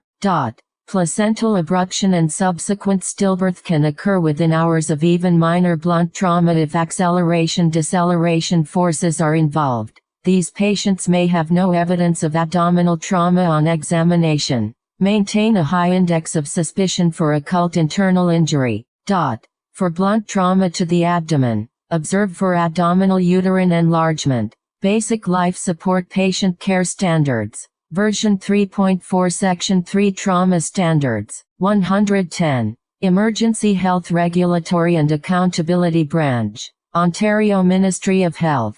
Amputation Avulsion Standard. In situations involving a patient with a complete or partial amputation or avulsion, the paramedic shall 1. Consider potential life-limb function threats, such as a. Hemorrhagic shock, b. Loss of limb, and c. Loss of function. 2. If patient has a partial amputation or avulsion, a. Assess the injury site for circulation, sensation and movement, and b. Assess distal pulses, circulation, sensation and movement. 3. With respect to the injury site, a. Control hemorrhages per the soft tissue injury standard, b. Cleanse wound of gross surface contamination, c. If partial amputation or avulsion, place remaining tissue or skin bridge in as near normal anatomical position as possible. D. If complete amputation, cover the stump with a moist, sterile pressure dressing, followed by a dry dressing, while taking care not to constrict or twist remaining tissue. E. Immobilize affected extremity, and F. If possible, elevate. An guideline. Recall that any patient with an amputation proximal to wrist or ankle should be evaluated under the Field Trauma Triage Standard. Basic Life Support Patient Care Standards. Version 3.4 Section 3 Trauma Standards. 111. Emergency Health Regulatory and Accountability Branch. Ontario Ministry of Health. 4. With respect to the amputated avulsed part, a. If located prior to ambulance transport, I. Preserve all amputated tissue. 2. If the part is grossly contaminated, gently rinse with saline. 3. Wrap or cover the exposed end with moist, sterile dressing, and I. Place the part in a suitable container, plastic, watertight if possible bag, and immerse in cold water, if available, or b. If not able to locate part prior to ambulance transport, I. Attempt to engage others at scene, e.g. allied agencies, bystanders, to look for the amputated avulsed part and advise them to have it transported to receiving facility if found. And 2. Not delay transport. Basic Life Support Patient Care Standards. Version 3.4 Section 3 Trauma Standards. 112. Emergency Health Regulatory and Accountability Branch. Ontario Ministry of Health. Blunt Penetrating Injury Standard. In situations involving a patient with a blunt or penetrating injury, the paramedic shall abdominal pelvic injury. 1. Consider potential life-limb function threats, such as a rupture, perforation, laceration, or hemorrhage of organs and/or vessels in the abdomen and potentially in the thorax or pelvis, and b. Spinal cord injury. 2. If the patient has evisceration of intestines, a. Make no attempt to replace intestines back into the abdomen, and b. Cover eviscerated intestines using moist, sterile large, bulky dressings, and 3. If the patient has a pelvic fracture, a. Attempt to stabilize the clinically unstable pelvis with a circumferential sheet wrap or a commercial device, b. Secure the patient to a spinal board or adjustable breakaway stretcher, c. Avoid placing spinal immobilization or stretcher straps directly over the pelvic area, and d. Secure and immobilize lower limbs to prevent additional pelvic injury. Bite injury. 1. Consider life-limb function threats, such as a. Injuries to underlying organs, vessels, bone, and b. Specific to snake bites, I. Anaphylaxis. 2. Shock. 3. Central nervous system toxicity, and I. Local tissue necrosis.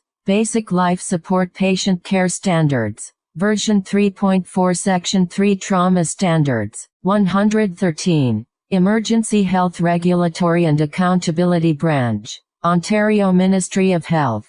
Guideline recognize the potential for bacterial contaminations or disease transmission, e.g. rabies, hepatitis B, HIV, through bites. 2, 3, 4. Attempt to determine A. Source of bite and owner, if applicable, and B. Immunization and communicable disease status of patient and bite source. If patient is stable, irrigate bites for up to 5 minutes, and if envenomation is known or suspected, A. Position the patient supine, B. Immobilize the bite area at or slightly below heart level, and C. Not apply cold packs. Chest injury 1. Consider life-limb function threats, such as A. Tension pneumothorax, B. Hemothorax, C. Cardiac tamponade, D. Myocardial contusion, E. Pulmonary contusion, F. Spinal cord injury, and G. Flail chest. 2. Auscultate the patient's lungs for air entry and adventitious sounds. 3. If the patient has a penetrating chest injury, A. Assess for I entry and exit wounds. 2. Tracheal deviation. 3. Jugular vein distension, and IV airway and/or vascular penetration, e.g. frothy foamy hemoptysis sucking wounds. 4. If the patient has an open or sucking chest wound, A. Seal wound with a commercial occlusive dressing with one-way valve. If not possible, utilize an occlusive dressing taped on 3 sides only. B. Apply dressing large enough to cover entire wound and several centimeters beyond the edges of the wound. C. Monitor for development of tension pneumothorax. An Basic Life Support Patient Care Standards. Version 3.4 Section 3 Trauma Standards 114. Emergency Health Regulatory and Accountability Branch. Ontario Ministry of Health. 5, 6, 7D. If tension pneumothorax becomes obvious or suspected, i.e. rapid deterioration in cardiorespiratory status, release occlusive dressing and/or replace. For patients who have a suspected pneumothorax and require ventilations, ventilate with a lower tidal volume and rate of delivery to prevent exacerbation of increasing intrathoracic pressure. If the patient is conscious and SMR is not indicated as per the spinal motion restriction, SMR standard, position the patient sitting or semi-sitting. If the patient has a chest injury, prepare for potential problems, including A. Tension pneumothorax, B. Cardiac tamponade, C. Cardiac dysrhythmias, and D. Hemoptysis. I. Injury. Assume threats to vision. Assess patient as per the head injury subsection below. Assess I as per visual disturbance standard, notwithstanding paragraph 3 above. Leave eyelids shut if swollen shut. If active bleeding, control bleeding using the minimum pressure required. If obvious or suspected rupture or puncture of the globe, avoid manipulation, palpation, irrigation, direct pressure, and application of cold packs. Cover the eye with a dressing. If injury pain is severe in the affected eye, cover both eyes, notwithstanding paragraphs 7 and 8 above. If the eye is extruded, avulsed, A. Make no attempt to replace it inside the socket, and B. Cover the eye with a moist, sterile dressing and protect stabilize as if an impaled object. Advise the patient to keep eye movement to a minimum, and transport the patient supine, with head elevated approximately 30 degrees. 1, 2, 3, 4, 5, 6, 7, 8, 9, 10, 11. Face nose injury 1. Consider potential concurrent head, C. Spine injuries. 2. Assess as per the head injury subsection below. 3. If nose injury is obvious or suspected, assess the patient as per the epistaxis, non-traumatic, standard, basic life support patient care standards. Version 3.4 Section 3 Trauma Standards 115. Emergency Health Regulatory and Accountability Branch. Ontario Ministry of Health. Guideline. If the patient is alert and stable, replace a completely intact, avulsed tooth in the socket and have the patient bite down to stabilize. If the tooth cannot be replaced, place it in saline or milk. 4, 5, 6, 7. Apply a cold pack to the injury site. If the patient is conscious and SMR is not indicated as per the spinal motion restriction, SMR standard, position the patient sitting and leaning forward to assist draining and encourage the patient to expectorate blood, as required. If the patient is on a spinal board or adjustable breakaway stretcher, elevate the head 30 degrees, and prepare for potential problems, including A. Airway obstruction if severe injury and/or massive or uncontrolled oral hemorrhage, and B. Epistaxis, head injury. 1. Consider potential life-limb function threats, such as A. Intracranial and/or intracerebral hemorrhage, B. Neck spine injuries, C. Facial skull fractures, and D. Concussion. 2. Observe 4. A. Fluid from ears nose, e.g. cerebrospinal fluid, B. Mastoid bruising, C. Abnormal posturing, D. Periorbital ecchymosis, E. Agitation or fluctuating behavior, F. Urinary fecal incontinence, and G. Emesis. Guideline. Patients with suspected concussions require transport for further assessment. Basic Life Support Patient Care Standards. Version 3.4 Section 3 Trauma Standards. 116. Emergency Health Regulatory and Accountability Branch. Ontario Ministry of Health. 3, 4, 5, 6, 7, 8. Ventilate the patient if patient is apneic or respirations are inadequate. A. If echo 2 monitoring is available. I. Attempt to maintain echo 2 values of 35-45 mmHg. 2. Notwithstanding paragraph 3. I. Above. If signs of cerebral herniation are present after measures to address hypoxemia and hypotension. Hyperventilate the patient to attempt to maintain echo 2 values of 30-35 mmHg. Signs of cerebral herniation include a deteriorating GCS9 with any of the following. 1. Dilated and unreactive pupils. 2. Asymmetric pupillary response. Or 3. A motor response that shows either unilateral or bilateral decorticate or decerebrate posturing. Or B. If echo 2 monitoring is unavailable, and measures to address hypoxemia and hypotension have been taken, and the patient shows signs of cerebral herniation as per paragraph 3. 2. Above. Hyperventilate the patient as follows. I. Adult. Approximately 20 breaths per minute. 2. Child. Approximately 25 breaths per minute. 3. Infant. 1 year old. Approximately 30 breaths per minute. If protruding brain tissue is present, cover with non-adherent material, e.g. moist, sterile dressing, plastic wrap. If cerebrospinal fluid leak is suspected, apply a loose, sterile dressing over the source opening. If the patient is conscious and SMR is not indicated as per the spinal motion restriction, SMR standard, position the patient sitting or semi-sitting. If the patient is on a spinal board or adjustable breakaway stretcher, elevate the head 30 degrees, and prepare for potential problems, including A. Respiratory distress arrest, B. Seizures, C. Decreasing level of consciousness, and D. Agitation or combativeness.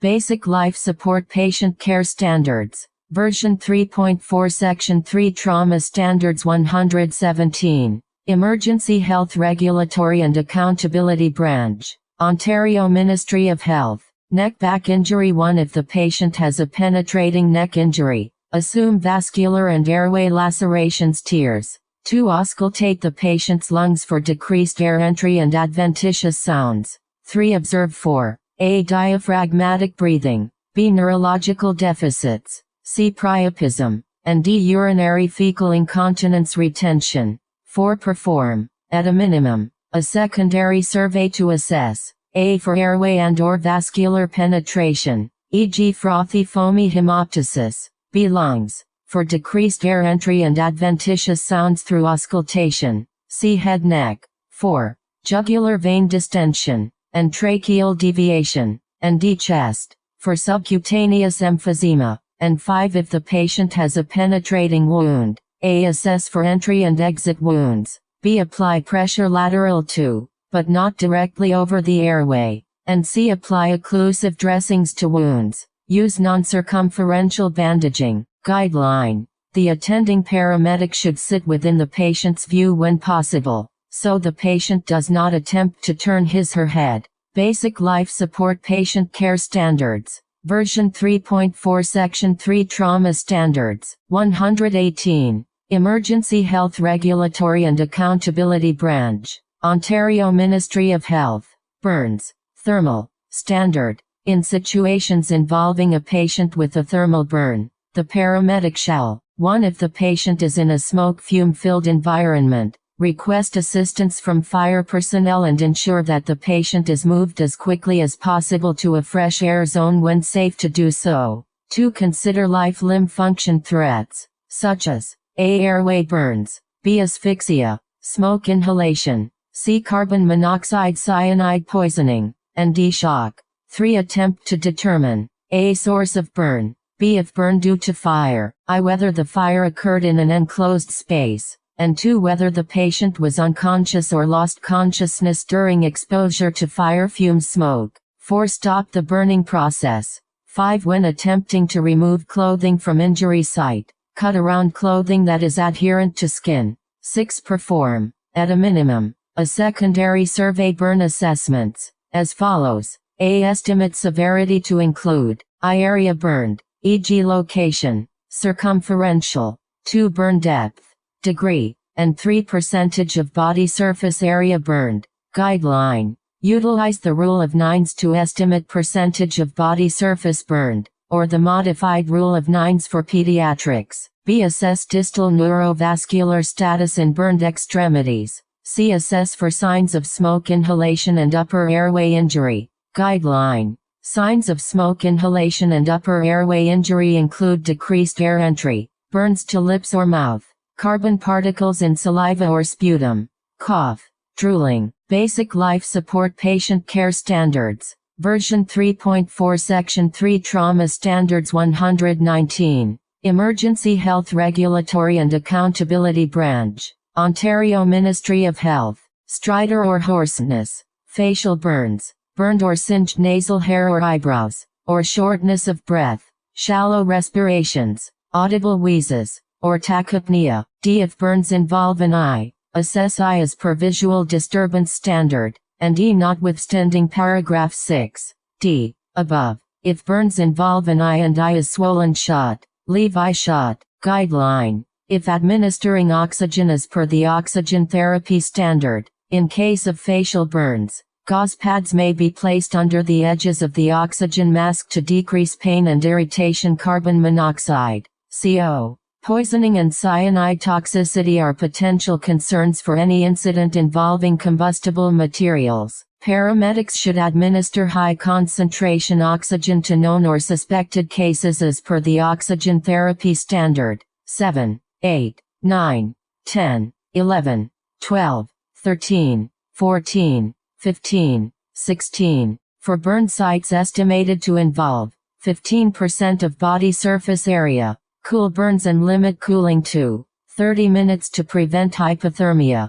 Cover all first-degree burns with moist sterile dressing and then cover with dry sheet or blanket. Cover all second-degree burns estimated to involve 15% of body surface area with moist, sterile dressing, and dry sheet or blanket. Cover all second-degree burns estimated to involve 15% of body surface area with dry, sterile dressing or sheet. If remoistening of the dressing is required to continue to cool the burn, remove the dry sheet or blanket and remoisten the previously applied sterile dressing. If shivering or hypotension develops, discontinue cooling efforts. Cover all third-degree burns with dry, sterile dressing or sheet. If dressing digits, dress digits individually. Leave blisters intact. Keep the patient warm. An Basic Life Support Patient Care Standards, version 3.4 Section 3 Trauma Standards 120, Emergency Health Regulatory and Accountability Branch, Ontario Ministry of Health. 17. Prepare for expected problems, including A. Airway obstruction, B. If airway burns, I. Bronchospasm and 2. Orolingual laryngeal edema, C. Respiratory distress arrest and D. Agitation or combativeness. Basic Life Support Patient Care Standards, version 3.4 Section 3 Trauma Standards 121, Emergency Health Regulatory and Accountability Branch, Ontario Ministry of Health. Cold Injury Standard. In situations involving a patient with a cold injury, the paramedic shall 1. Remove the patient from the cold as soon as it is safe to do so after completing the primary survey. If the patient is trapped, prevent additional heat loss. e.g. cover with a blanket or put a blanket between the patient and ground. 2. Consider life-limb function threats, such as A. Severe hypothermia, B. Severe frostbite, and C. Underlying disorders precipitating factors, e.g. alcohol-drug ingestion, hypoglycemia, trauma. Guideline. For patients with known or suspected hypothermia, pulse and respirations checks should be performed for up to 10 seconds. 3. 4. Attempt to determine A. Duration of exposure, and B. Type of exposure. With respect to secondary survey, A. Only expose areas that are being examined. Cover the area as soon as assessment is completed. B. If hypothermia is known or suspected, attempt to determine the severity of hypothermia. And C. If frostbite is known or suspected, attempt to determine the severity of frostbite, e.g. mild blanching of skin, frostnip, skin waxy white, supple, superficial frostbite, skin cold, hard and wooden deep frostbite. Guideline. The presence or absence of shivering is an important indicator of severity of hypothermia. If shivering is minimal or absent and level of consciousness is decreased or mental status is markedly altered, assume core temperature is below 32 Ok. Basic Life Support Patient Care Standards. Version 3.4 Section 3 Trauma Standards 122. Emergency Health Regulatory and Accountability Branch. Ontario Ministry of Health. 5, 6, 7. Attempt to remove wet or constrictive clothing and jewelry. If clothing or jewelry is frozen to the skin, leave until thawing occurs. For mild to moderate hypothermia, i.e. if shivering is present, A. Wrap the patient's body affected parts in a blanket or foil rescue blanket, and B. Provide external rewarming, as available, e.g. hot packs, hot water bottles, to axilla, groin, neck and head. For severe hypothermia, i.e. no shivering present, unconscious patient with cold,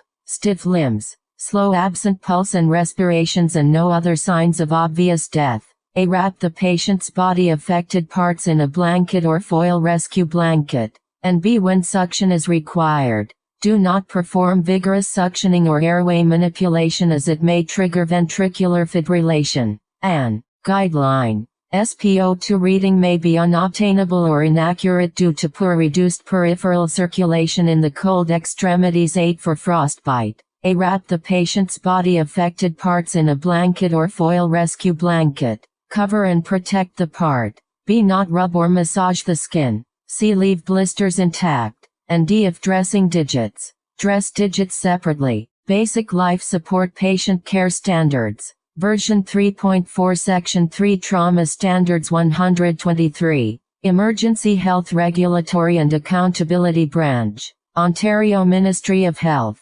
Electrocution Electrical Injury Standard. In situations involving a patient with an electrical injury, the paramedic shall 1. Make no attempt to touch a potential energized source or a patient who is still in contact with a potential energized source. Guideline. If there are multiple patients as a result of a lightning strike, focus efforts on those who are VSA, due to his or her high potential for resuscitation.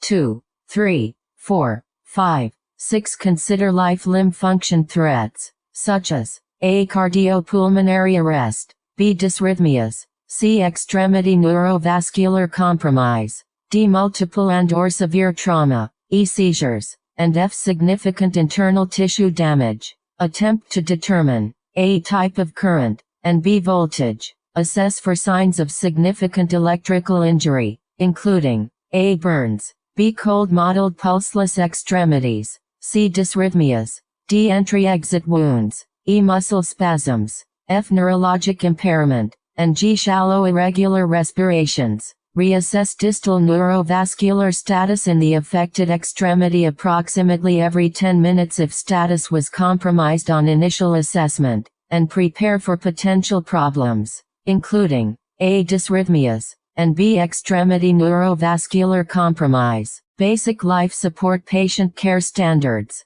Version 3.4 Section 3 Trauma Standards 124. Emergency Health Regulatory and Accountability Branch. Ontario Ministry of Health. Extremity Injury Standard. In situations involving a patient with an extremity injury, the paramedic shall 1. Splint injured extremities, as follows. A. Assess distal circulation, sensation, and movement before and after splinting. B. Splint joint injuries as found. C. Notwithstanding paragraph 1. B. Above. If the distal pulse is absent or the fracture is severely angulated, apply gentle traction. If resistance or severe pain is encountered, splint is found. D. If open or closed femur fractures, splint with traction. Splint unless limb is partially amputated. E. If extremity injury affects a joint, immobilize above and below the injury site. F. If adequate circulation sensation is absent after splinting and remanipulation is possible,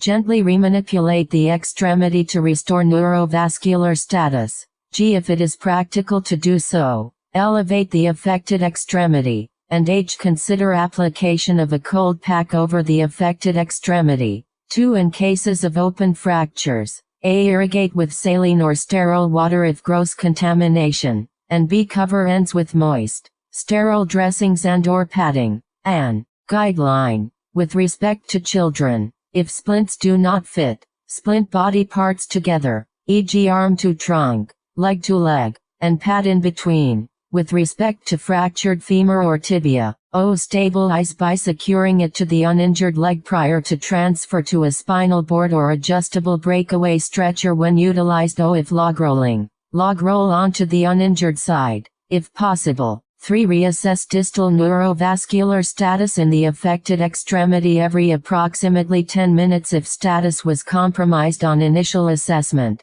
Basic Life Support Patient Care Standards. Version 3.4 Section 3 Trauma Standards. 125. Emergency Health Regulatory and Accountability Branch. Ontario Ministry of Health.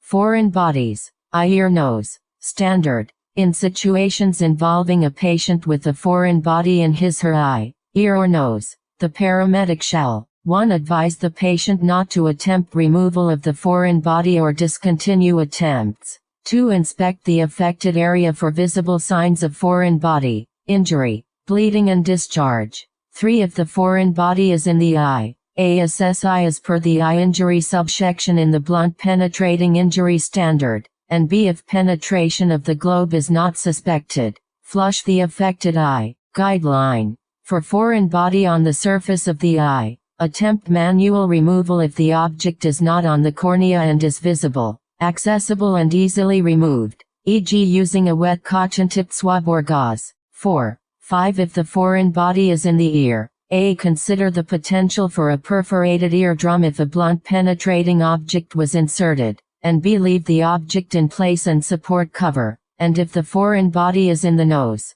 leave the object in place. Basic Life Support Patient Care Standards. Version 3.4 Section 3 Trauma Standards. 126. Emergency Health Regulatory and Accountability Branch. Ontario Ministry of Health. Hazardous Materials Injury Standard. In situations involving a patient with exposure to a hazardous material, the paramedic shall 1. Consider life-limb function threats, such as A. If chemical in eye, vision loss, B. Burns, and C. Systemic toxicity secondary to chemical absorption through the skin. Note: specific personal protective equipment, PPE, may be required when exposed to hazardous materials. Consult CANUDEC and other resources, as appropriate, to attempt to determine the type and concentration of hazardous material, and duration of exposure. Guideline. When attempting to determine the type and concentration of the hazardous material,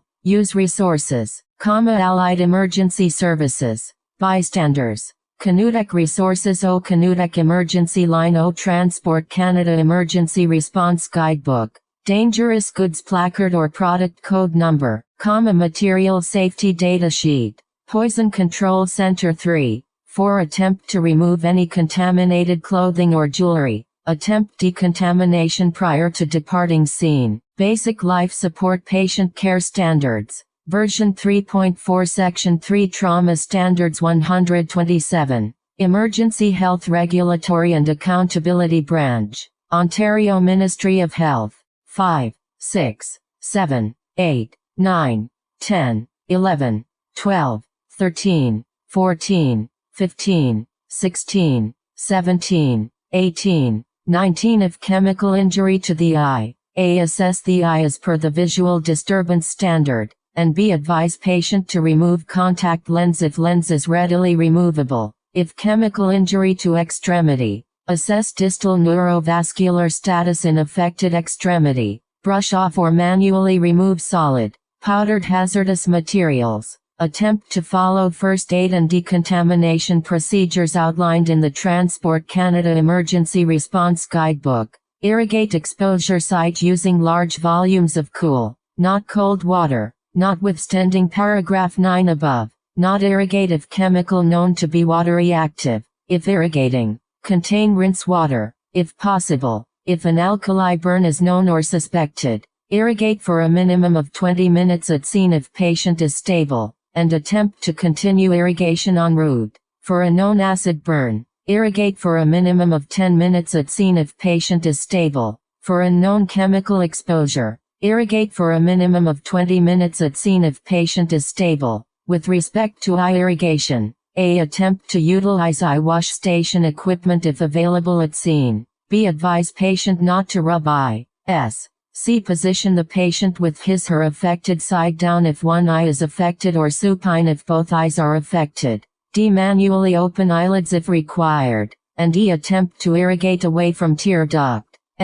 Provide burn care as per the burns thermal standard. If solid particles remain stuck to the skin after irrigation is complete, attempt manual removal and then cover affected areas with wet dressing and/or towels. In conjunction with the reporting of patient care to receiving facility standard, notify the receiving facility of the hazardous material exposure and associated decontamination efforts, and if gross contamination of ambulance or self, decontaminate immediately after call completion. Basic Life Support Patient Care Standards. Version 3.4 Section 3 Trauma Standards 128. Emergency Health Regulatory and Accountability Branch. Ontario Ministry of Health.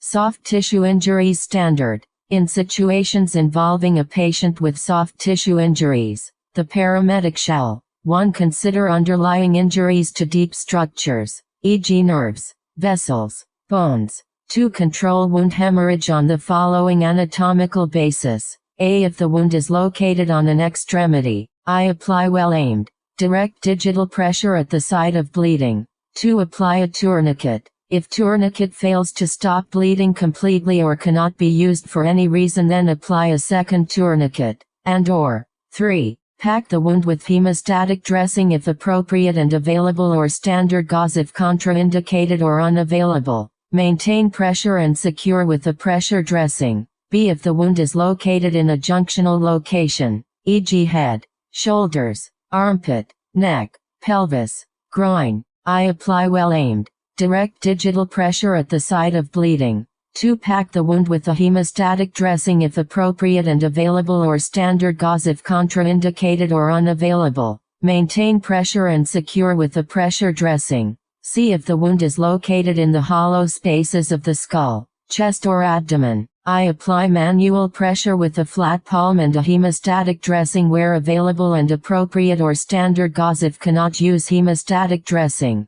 2. Do not pack dressings of any kind into the hollow spaces of the skull, chest or abdomen. 3. Do not insert fingers into the hollow space of the skull, chest or abdomen. Basic Life Support Patient Care Standards. Version 3.4 Section 3 Trauma Standards 129. Emergency Health Regulatory and Accountability Branch. Ontario Ministry of Health. Guideline. Application of well-aimed direct pressure. Expose the wound cavity. Attempt to visualize the source of bleeding inside the wound cavity. Clear away blood, debris to better visualize source. Be firm and aggressive in applying pressure. Be prepared for local tissue destruction as a result of applying pressure and packing. Apply pressure as accurately, directly, firmly and with as small a surface area as possible. Use of a tourniquet. Tourniquets work best when placed over large muscle mass, e.g. thigh, upper arm muscles. Tourniquets work poorly when placed on joints, e.g. knee, elbow, or twinned long bones, e.g. radius ulna, tibia fibula. If a tourniquet is applied to stop uncontrollable extremity hemorrhage, it should not be removed in the pre-hospital setting. The time of tourniquet application must be documented and communicated to the receiving facility at transfer of care. In situations such as multi-casualty incidents, MCI, the time of tourniquet application must be listed on the patient end tourniquet. Do not cover the tourniquet once in place. If a single tourniquet fails, a second may be used. If a second fails, move immediately to use of pressure and hemostatic dressings. Use of hemostatic dressings. Maintain pressure on bleeding site continuously while packing junctional or extremity wounds. Ensure wound cavity is completely filled with densely packed dressing material. Do not remove dressings. Once wound is packed, do not apply subsequent dressings on top.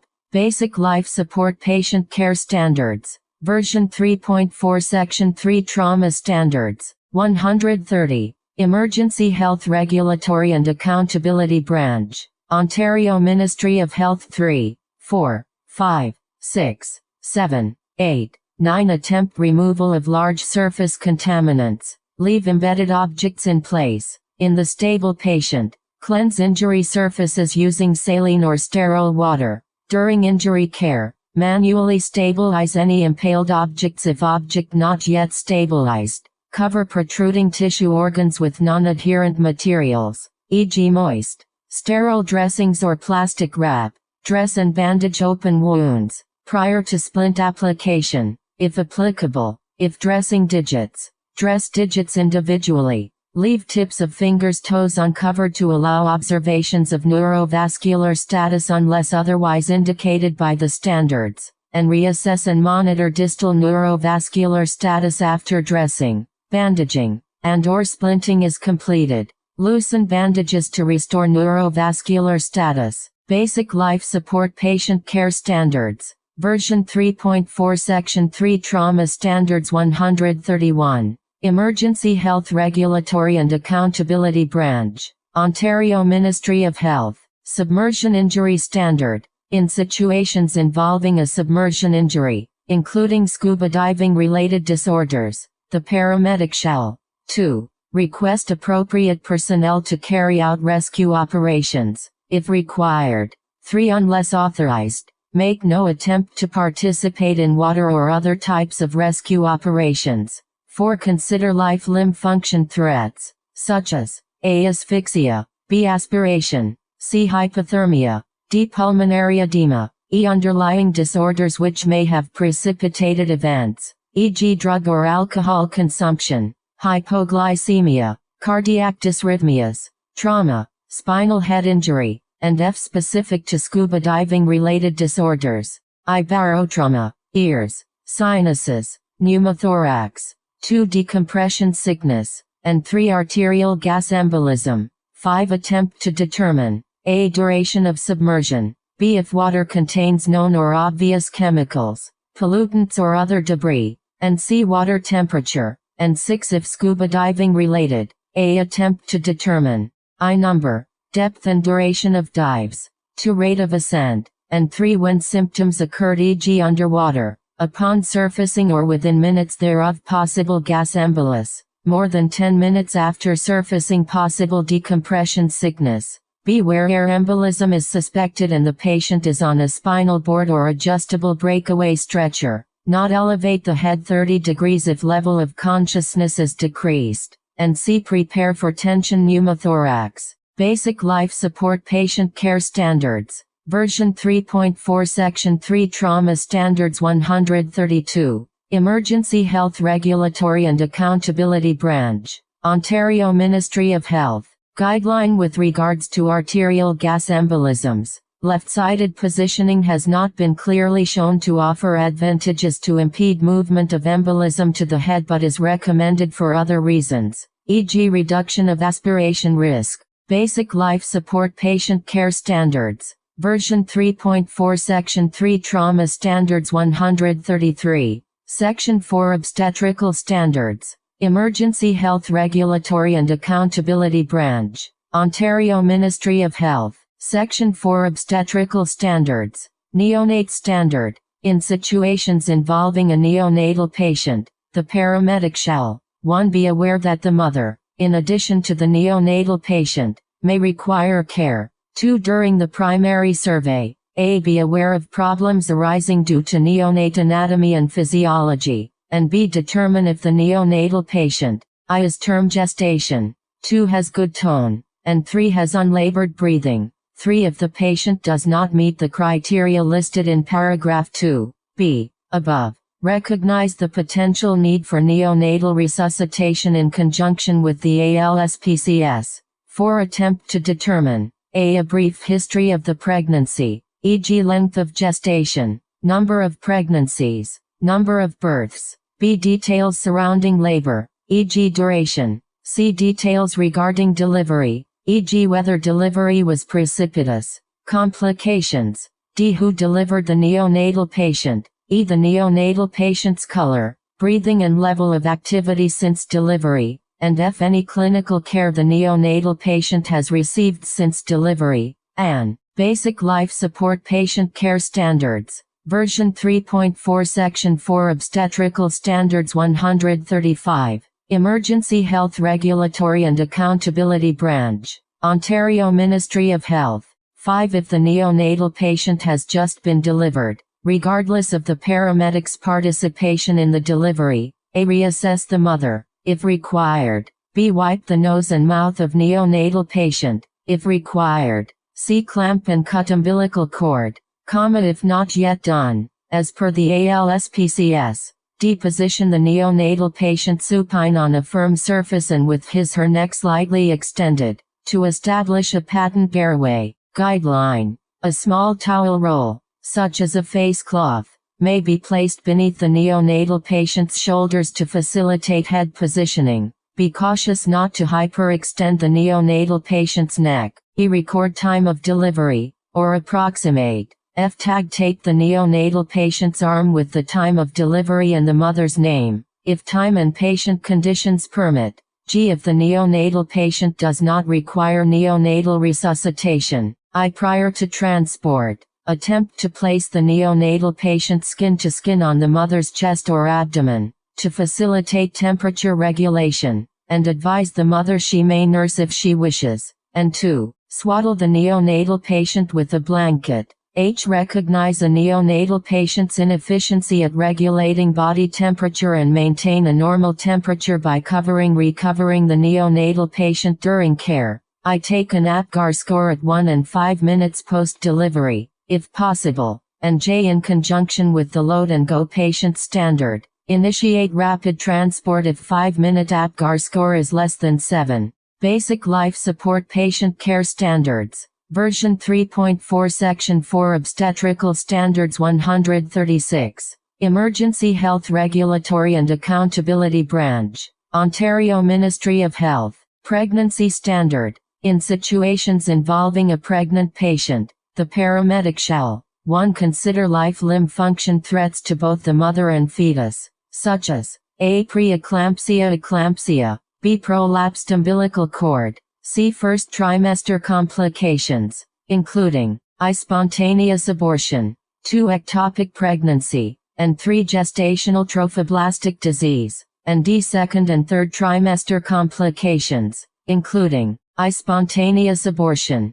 2. Placental abruption, 3. Placenta previa, and IV ruptured uterus. Guideline. Preeclampsia should be assumed for patients beyond 20 weeks of gestation with a blood pressure 140/90. Severe preeclampsia equals diastolic BP 110, with generalized edema, e.g. face, legs, or nonspecific complaints of headache, nausea, abdominal pain with or without vomiting, blurred vision, fatigue, generalized swelling or rapid weight gain. 2, 3, 4. Give priority to maternal assessment and care. During the primary survey, be aware of problems arising due to anatomic and physiologic changes of pregnancy. Attempt to determine A. Due date, or approximate B. Problems with the present pregnancy, e.g. infection, bleeding, diabetes, blood pressure, preeclampsia. C. Presence of I. Abdominal pain contractions, and 2. Vaginal bleeding fluid discharge. Basic life support patient care standards. Version 3.4 Section 4 Obstetrical Standards. 137. Emergency Health Regulatory and Accountability Branch. Ontario Ministry of Health. D. If contractions are present, the timing and intensity thereof. E. If vaginal bleeding fluid discharge is present, severity thereof. F. Pregnancy-related history, including I. Number of previous pregnancies. 2. Number of deliveries. 3. Latest ultrasound findings. I. History of complications from past pregnancies. And V. Duration of labor from past pregnancies. Guideline. Due date equals last normal menstrual period 3 months plus 7 days. 5. Perform, at a minimum, a secondary survey to assess A. Abdomen, as per abdominal pain, non-traumatic, standard, for pregnant patients who present with I. A history indicative of a motor vehicle collision. 2. Abdominal pain, contractions, vaginal bleeding, or cord prolapse. 3. Acceleration deceleration injuries. I. Blunt trauma involving the truncal area, regardless of whether there are specific complaints. B. Fall injuries. B. Headache, blurred vision, nausea, or swelling. 7. Malaise, weakness, dizziness, lightheadedness, seizure, or shortness of breath, and or 8. Penetrating trauma to the chest abdomen. Be concurrent with the assessments as per paragraph 5. Above. When palpating the abdomen of a patient beyond 20 weeks of gestation, I note uterine height and palpate for contractions, and 2. Note fetal movements. Guideline. With respect to uterine height, uterus at the umbilicus equals 20 weeks of gestational size. Uterus at the costal margins equals 36 weeks of gestational size. Basic life support patient care standards. Version 3.4 Section 4 Obstetrical Standards. 138. Emergency Health Regulatory and Accountability Branch. Ontario Ministry of Health. 6, 7, 8, 9. 3. Observe for contractions, as follows. 1. Note timing and intensity of contractions, if present. 2. Observe for palpable fetal parts movement, and C. Don sterile gloves prior to inspection and examination of the perineum. Manage labor and delivery as per the ALSPCS. Transport the patient in the left lateral position, notwithstanding paragraph 7 above. If the patient is on a spinal board or adjustable breakaway stretcher, tilt 30 degrees to the left, and in conjunction with the reporting of patient care to receiving facility standard, notify the receiving facility of status of the patient and neonate, if applicable. Basic life support patient care standards. Version 3.4 Section 4 Obstetrical Standards. 139. Appendix A. Supplemental. FTTG Prompt Card. Emergency Health Regulatory and Accountability Branch. Paramedic Prompt Card for Field Trauma Triage Standard. This prompt card provides a quick reference of the field trauma triage standard contained in the Basic Life Support Patient Care Standards, BLSPCS. Please refer to the BLSPCS for the full standard. Field triage of patients injured by a traumatic mechanism or show evidence of trauma with transport time to LTH or regionally designated equivalent hospital estimated to be 30 minutes. A patient does not follow commands BSBP, 90 mmHg respiratory rate, 10 or 30 breaths per minute or need for ventilatory support, 20 in infant aged 1 year. Any physiological criteria met. Step 1A. Any penetrating injuries to head, neck, torso and extremities proximal to elbow or knee. B. Chest wall instability or deformity, e.g. flail chest. C2 or more proximal long bone fractures. D. Crushed, degloved, mangled or pulseless extremity. E. Amputation proximal to wrist or ankle. F. Pelvic fractures. G. Open or depressed skull fracture. A. Falls. H. Paralysis. I. Adults. Falls 6 meters. 1 story is equal to 3 meters. 2. Children.